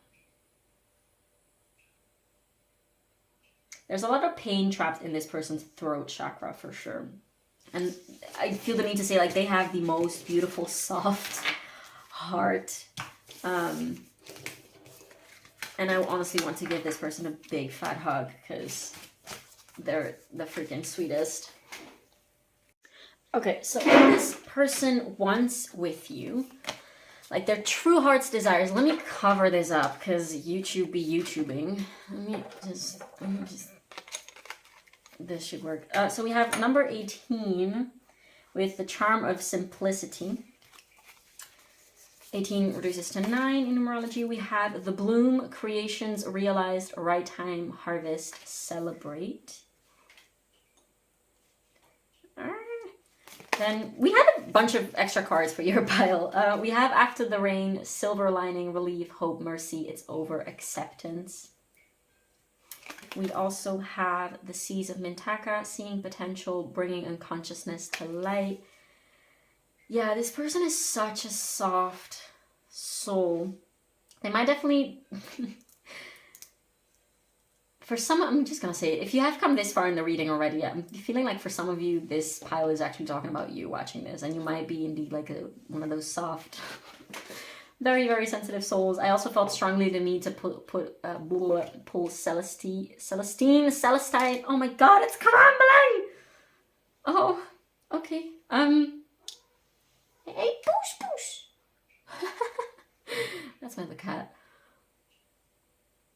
I just heard Lemuria for some reason. But yeah, it wouldn't surprise me if you guys would identify with, or like you and your person perhaps, would identify with starseeds from like water places, which I'm not entirely sure. Like Mintaka is indeed one of those places. Lemuria, was it also Atlantis? Those places. Yes. Then what they want is also Garnet and Lady's Mantle, womb healing with water, sexual power, sovereignty. So like, there's a lot of water, like rain, the seas of Mintaka, womb healing, water.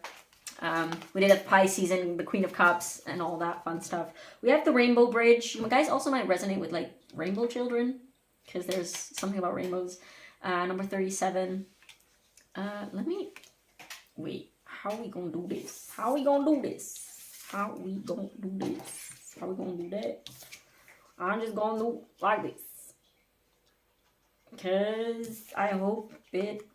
I'm just gonna check in a minute if it fits everything. Number 2, the one who needs to control... 20! The one who needs to control. It's everything. Yes, nice. Okay, before I start pulling the tarot, what this person wants... This person knows exactly what they want with you. But I figured they haven't told you yet. I figured they just want to heal with you. They want to go deep with you. They want to heal together. They want to have a deep emotional bond and connection with you. They want to let go of the reins. They want to let go of this need of control. They want to be able to trust you. And this person is terrified of the fact that they cannot trust you. Here again, we have this wanting and this fearing kind of like coming together, because this person is just very deeply aware, and they all, like, as I said in the previous piles, now we're looking at their energy and then at their fear and then at their wants. But obviously, like, in people's day-to-day, everyday experiences, these things are not experienced separately. Like, you experience a multitude of different things at the same time. Like, I want to be with this person, but it's also terrifying. And I want to start a business, but it's also like, what if it fails? So I'm kind of like rejecting that idea, because I don't want to deal with the failure. And like, I want to eat junk food, but what if I feel like shit afterwards? And like, I want to eat healthy, but I actually also really want chocolate or whatever. Chocolate is not unhealthy. Chocolate is very healthy. It's chocolate is good for mental health. I'm a chocolate passion. I'm what is it? What's the word? aficionado or something. I don't know, I love chocolate. Anyways, this person might love chocolate, you might love chocolate. This person wants to flourish and bloom together with you. They want to tap in to both of your potentials together. They want to flourish with you. They want to heal and grow and expand and go towards the light with you. And there's also something about they want to heal, something about indeed like their sacral chakra, which is indeed like the center of creation, creativity. We did have creation realized. Yeah, they possibly want to make art with you and love. They also want to make love with you. If this applies, if this is not like a romantic connection, then discard that message. There's definitely something about this person wanting to heal sexuality and sensual energy together. There's something about this person desiring for sexuality to be a safe, beautiful, healing, innocent space for you guys to be in together and to like enjoy and explore together. They really want to bridge, like they want to connect with you. They truly want to connect with you. Like at the core of their desires is they want to connect with you in a pure, authentic way.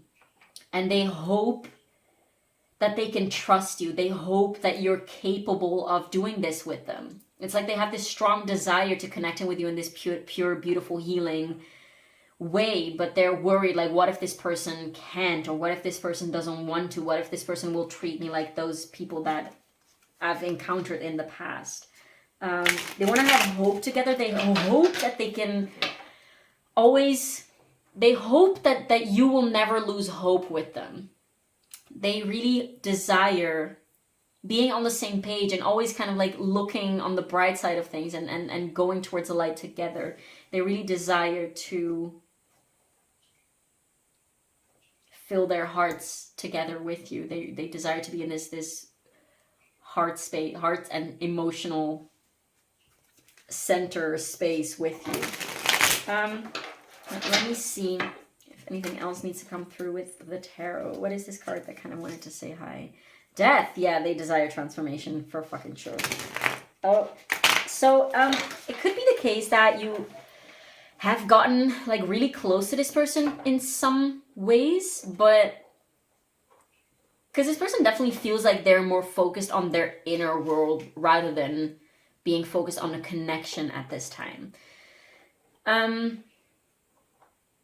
So it might be the case that you guys have gotten really close and kind of like have gotten a glimpse of the intimacy. That's also, this person wants deep intimacy and like true intimacy, like on all fronts, like in the light and in the dark, and they want acceptance. We did have acceptance.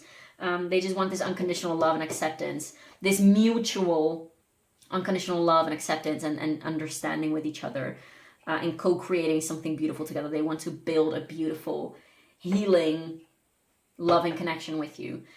So it might have been the case that you guys have seen like the potential. I've seen the potential with each other, but you might have gotten both triggered by it. You might have both been faced with a lot of insecurities and a lot of like blockages that you have to this connection even manifesting and realizing itself.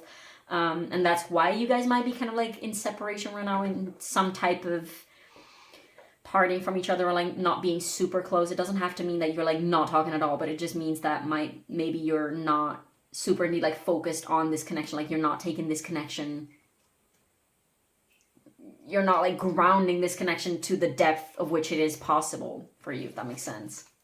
And that's possibly because indeed there are some triggers and insecurities that have arisen because of this connection, and you guys both need to kind of work through them. But I'm also getting like, yes, you can work through them alone, but there's only so much healing that you can do, and this person really needs to heal with you. They really need to heal with you.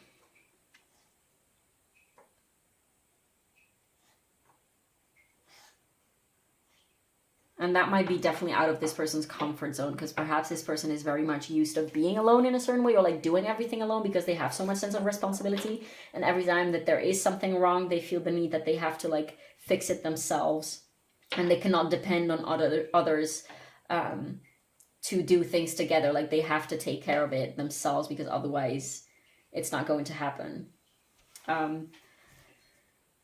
But But yeah, the lesson for this person is to heal together, and that's also what they desire, but that's also what they're scared of because of all the reasons that we have talked about. So what does this person's heart truly desire to have with pile 3?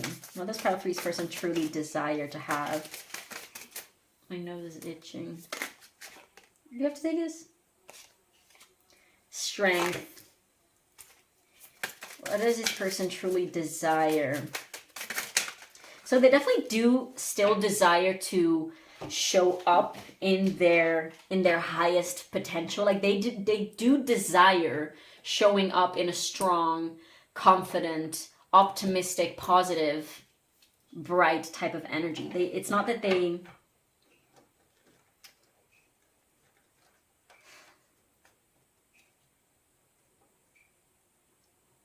Let me get more cards. What does this person's heart truly desire with pile 3? The 6 of Cups. Yeah, there's this purity and this innocence that they want with you. And for sure, if you haven't seen them in a while, they want to reunite with you. Like they want to see you. They might want to travel with you for some reason. You guys might have some affinity to Egypt, I'm getting. They also want to kind of like take some time off and just indeed like bask in simplicity and just enjoy the simple things in life with you. They might just want to like lay in the sun with you and just enjoy the sound of the wind. They might just want to enjoy like simple, soft touch with you. There's definitely some yearning for simple, innocent, loving connection. And there's these rainbows appearing again. What does this person truly desire to have with pile 3? Am I taking all these? I'm not taking all these because that's way too many. Whatever needs to come out will come out. Whatever messages need to come out will come out. So I'm just going to put those back. I feel I need to shuffle one more time.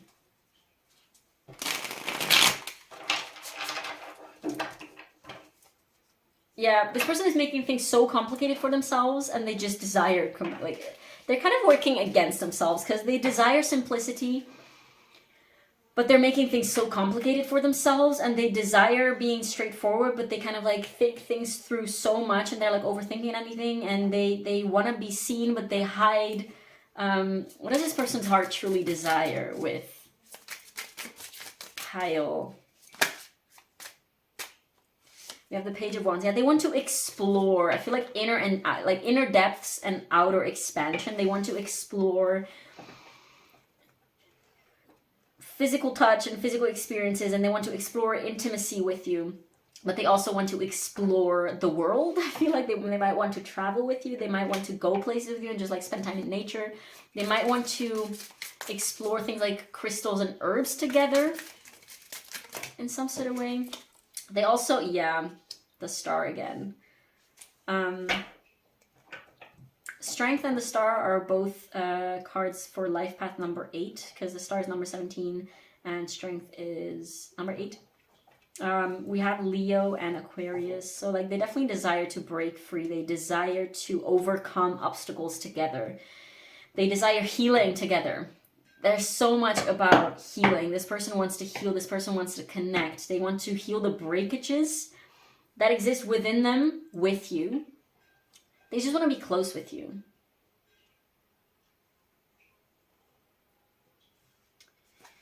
What else does this person desire?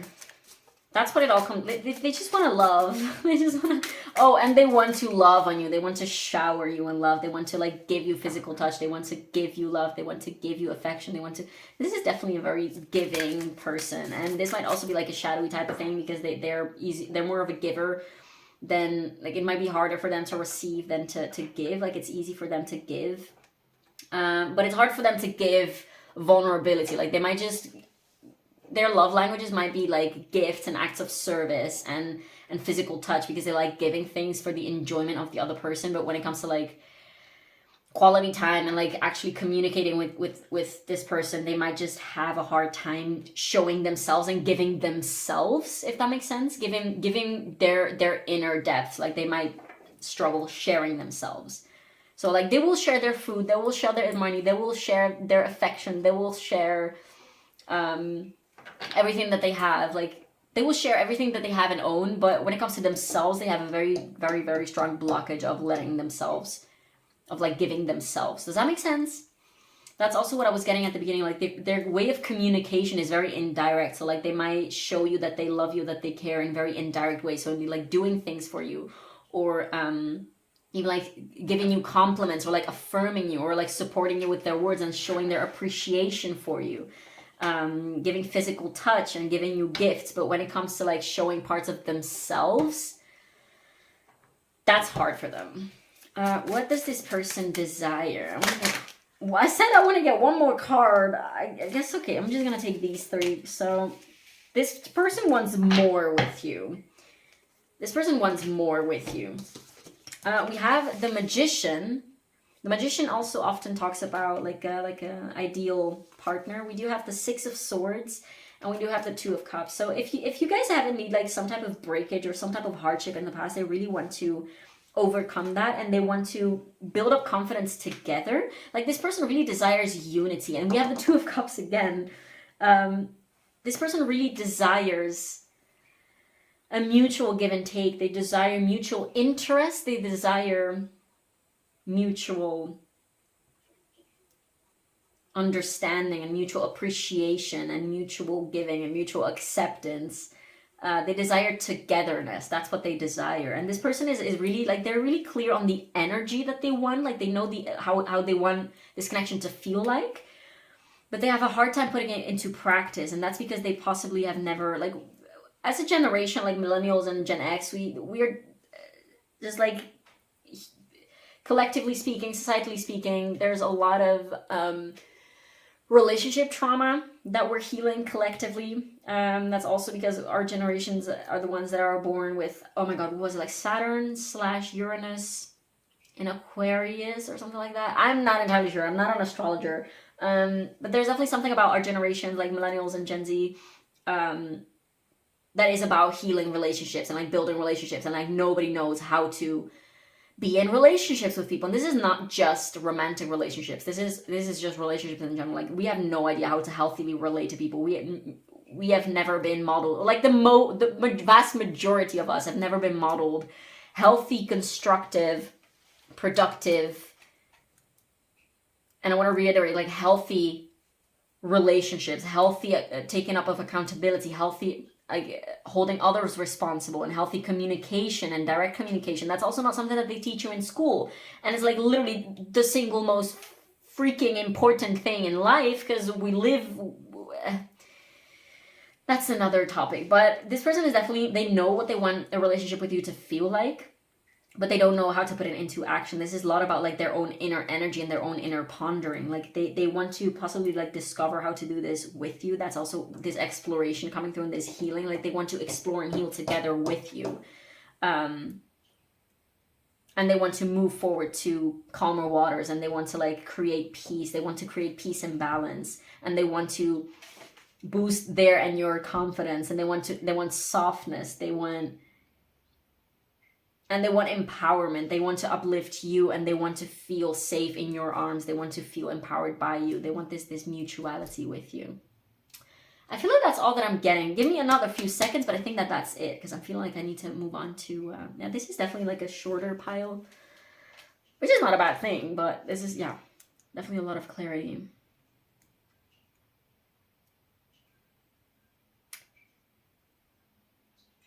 Yeah, I think I've said everything. So let me see, what is some advice or insight for pile 3 watching this about this connection at the time of pile 3 finding this video. So what is some insights and messages for pile 3 watching this about this connection, please? So we have full moon in Aquarius, be real. Yeah, there's a call for authenticity. So like, if you want this person to be authentic with you, then your only job is to take accountability for your authenticity. Like, if you want the same things as this person that all that I've described, definitely you should make sure that you're authentic and that you're real and that you're showing up as what you want. Like, if you want to create a certain energy and a certain vibe within this connection, then you should take that up and make that your responsibility, in the sense, like, if you want honesty in this connection, then be honest. If you want direct communication in this connection, be directly communicative. If you want adventures, then offer up to go on adventures. If you want healthier food with this person, then either cook or go to places or order from places that provide healthy food. Like, you know, just bring into, like, embody the energy that you want to create with this person. Embody that within yourself first, and then bring that, like, show up authentically, show up as that in the connection. And that's how you create the relationships that you want. There we go. Yeah, everything is connected. I love that. We also have last quarter moon in Cancer, take a breather. This is definitely giving me vibes of take care of yourself. It's fine to take some time apart from this person, because you likely both have things to work on, and you both have, like, emotions of yourselves to caretake, and you both need to take care of yourselves first. And this does not mean that you cannot also take care of yourselves. It needs to be both. Taking care of each other and taking care of yourselves. Can I have one more card? I guess I'm just gonna take 4, because there's time anyways.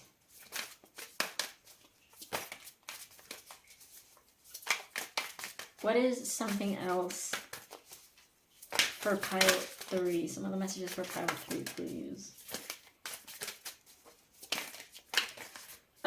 So I just felt inspired to take my channeled messages deck for some reason. So I'm just going to pause the video. I'm going to take my channeled messages deck, and I'm going to be back. Okay, so this is my handwritten channel messages, and I haven't used them in a long while, but suddenly I got this strong urge to go get this. And I didn't do that for the other piles, so sorry, other piles, that was not the plan. There are other readings. Yeah, I'm not gonna justify myself. This is just how things are meant to be. So there's likely some communication needed within, like, between the two of you, some, like, withheld communication. What would pile 3's person say to pile 3 if they could be completely honest? Like, what is it that pile 3's person truly wants to say to pile 3? What is it that they want to say? Ooh, yeah, I just need you to listen. Like, they need to know that you're truly listening. Like, they need to feel safe to open up. I don't know if this... You're the sweetest thing I've come across, which, I mean, this might be something that you say to pile 3 or to your person, because there was this energy of sweetness, of such sensitivity, and such, like, just tenderness. There's a lot of tenderness for sure. What else would this person say to pile 3? Oh. Okay, I'm just gonna put these back, because that's too many. I don't know. So there's definitely a confusion to this person about what to do specifically. Analysis paralysis. This is definitely the vibe that I'm getting from this person. What else would this pile 3's person say to pile 3? What is it they truly want to say? I have so much I want to say to you. Exactly. This person has so much that they want to say to you. And they likely don't, because they're so insecure. And I'm not going to repeat myself, because everything that I said in this pile, like, it all comes down to this. Like, I have so much that I want to say to you. This is like the surface level. And they need to, like, break through this blockage and to show you everything that they feel and think and want. But they need to make that step and kind of, like, reaching out to you. I'm scared of losing my freedom. So that might definitely be something for some of you. I don't know who I am. That is interesting. I want to cuddle up with you. Yeah, this person just wants tenderness. About this, I don't know who I am. This person might doubt themselves. Because honestly, I feel like this person... That's why I was also getting these Pisces vibes. This person knows a lot. But the fact is that they question themselves so much. And they overthink so much that they lose sight. Like, instead of going... They try to go deeper and get to their center. But they kind of wander off. And, like, they lose sight... They lose this grasp, and this is also spirit making it so that to kind of, like, make them give up the quest of trying to understand everything so deeply and so thoroughly. It's like this person is trying to, they're trying to find more answers and more answers and more answers and more solutions within themselves, but they need to stop focusing inwards. Like, it's good to focus inwards, but not so much that you're like driving yourself crazy. And they actually need to take some steps outwards. Let me take 2 more. What pile 3's person would say to pile 3 at this time, please. What will pile 3's person say to pile 3 at this time, please? I am terrified. Yeah, this person is terrified of showing themselves. This person is terrified of things going wrong. This person is definitely very scared. Is this relevant too? I feel ashamed. There is that shame that I was talking about. We vibe so well. Yeah, they definitely feel like you guys are a good fit. Should I just move on? Okay, so what should pile 3 watching this focus on right now? What should pile 3 watching this focus on right now? What should they focus on? Yeah, sacral chakra. The frequency of sacral chakra, the orange flower of life, supports our ability to flow with our desires and stimulates our creative power to manifest success and abundance in our lives. There's definitely something about like emotions and creating positivity and like warmth and beauty within the realm of your emotions. And that's not to say that you should only feel beautiful emotions, but whenever negative emotions come up, then like embrace those and love on those. Like if you experience fear, then show love to your fear, show compassion and understanding to your fear. And perhaps also when it comes to this person, like if they show you fear, if they show you anxiety, if they show you sadness, then be compassionate with that and be understanding and bring love into that, because that's honestly also what this person needs at the end of the day. Which, I mean, it's something that you can and should do within yourself first, but that's also like a needed thing within connections and relationships for them to be healthy and a safe place, obviously. And we also have change. The number 12 or 3 in numerology. The frequency of change supports our ability to gracefully dance with the forever changing nature of reality, both inward and outward, so that we can appreciate the sweet release of the old and the birth of the new. So yeah, I feel like this is like accept and embrace whatever is coming your way. And realize that everything happens in divine timing and everything is happening and developing and unraveling as it needs to.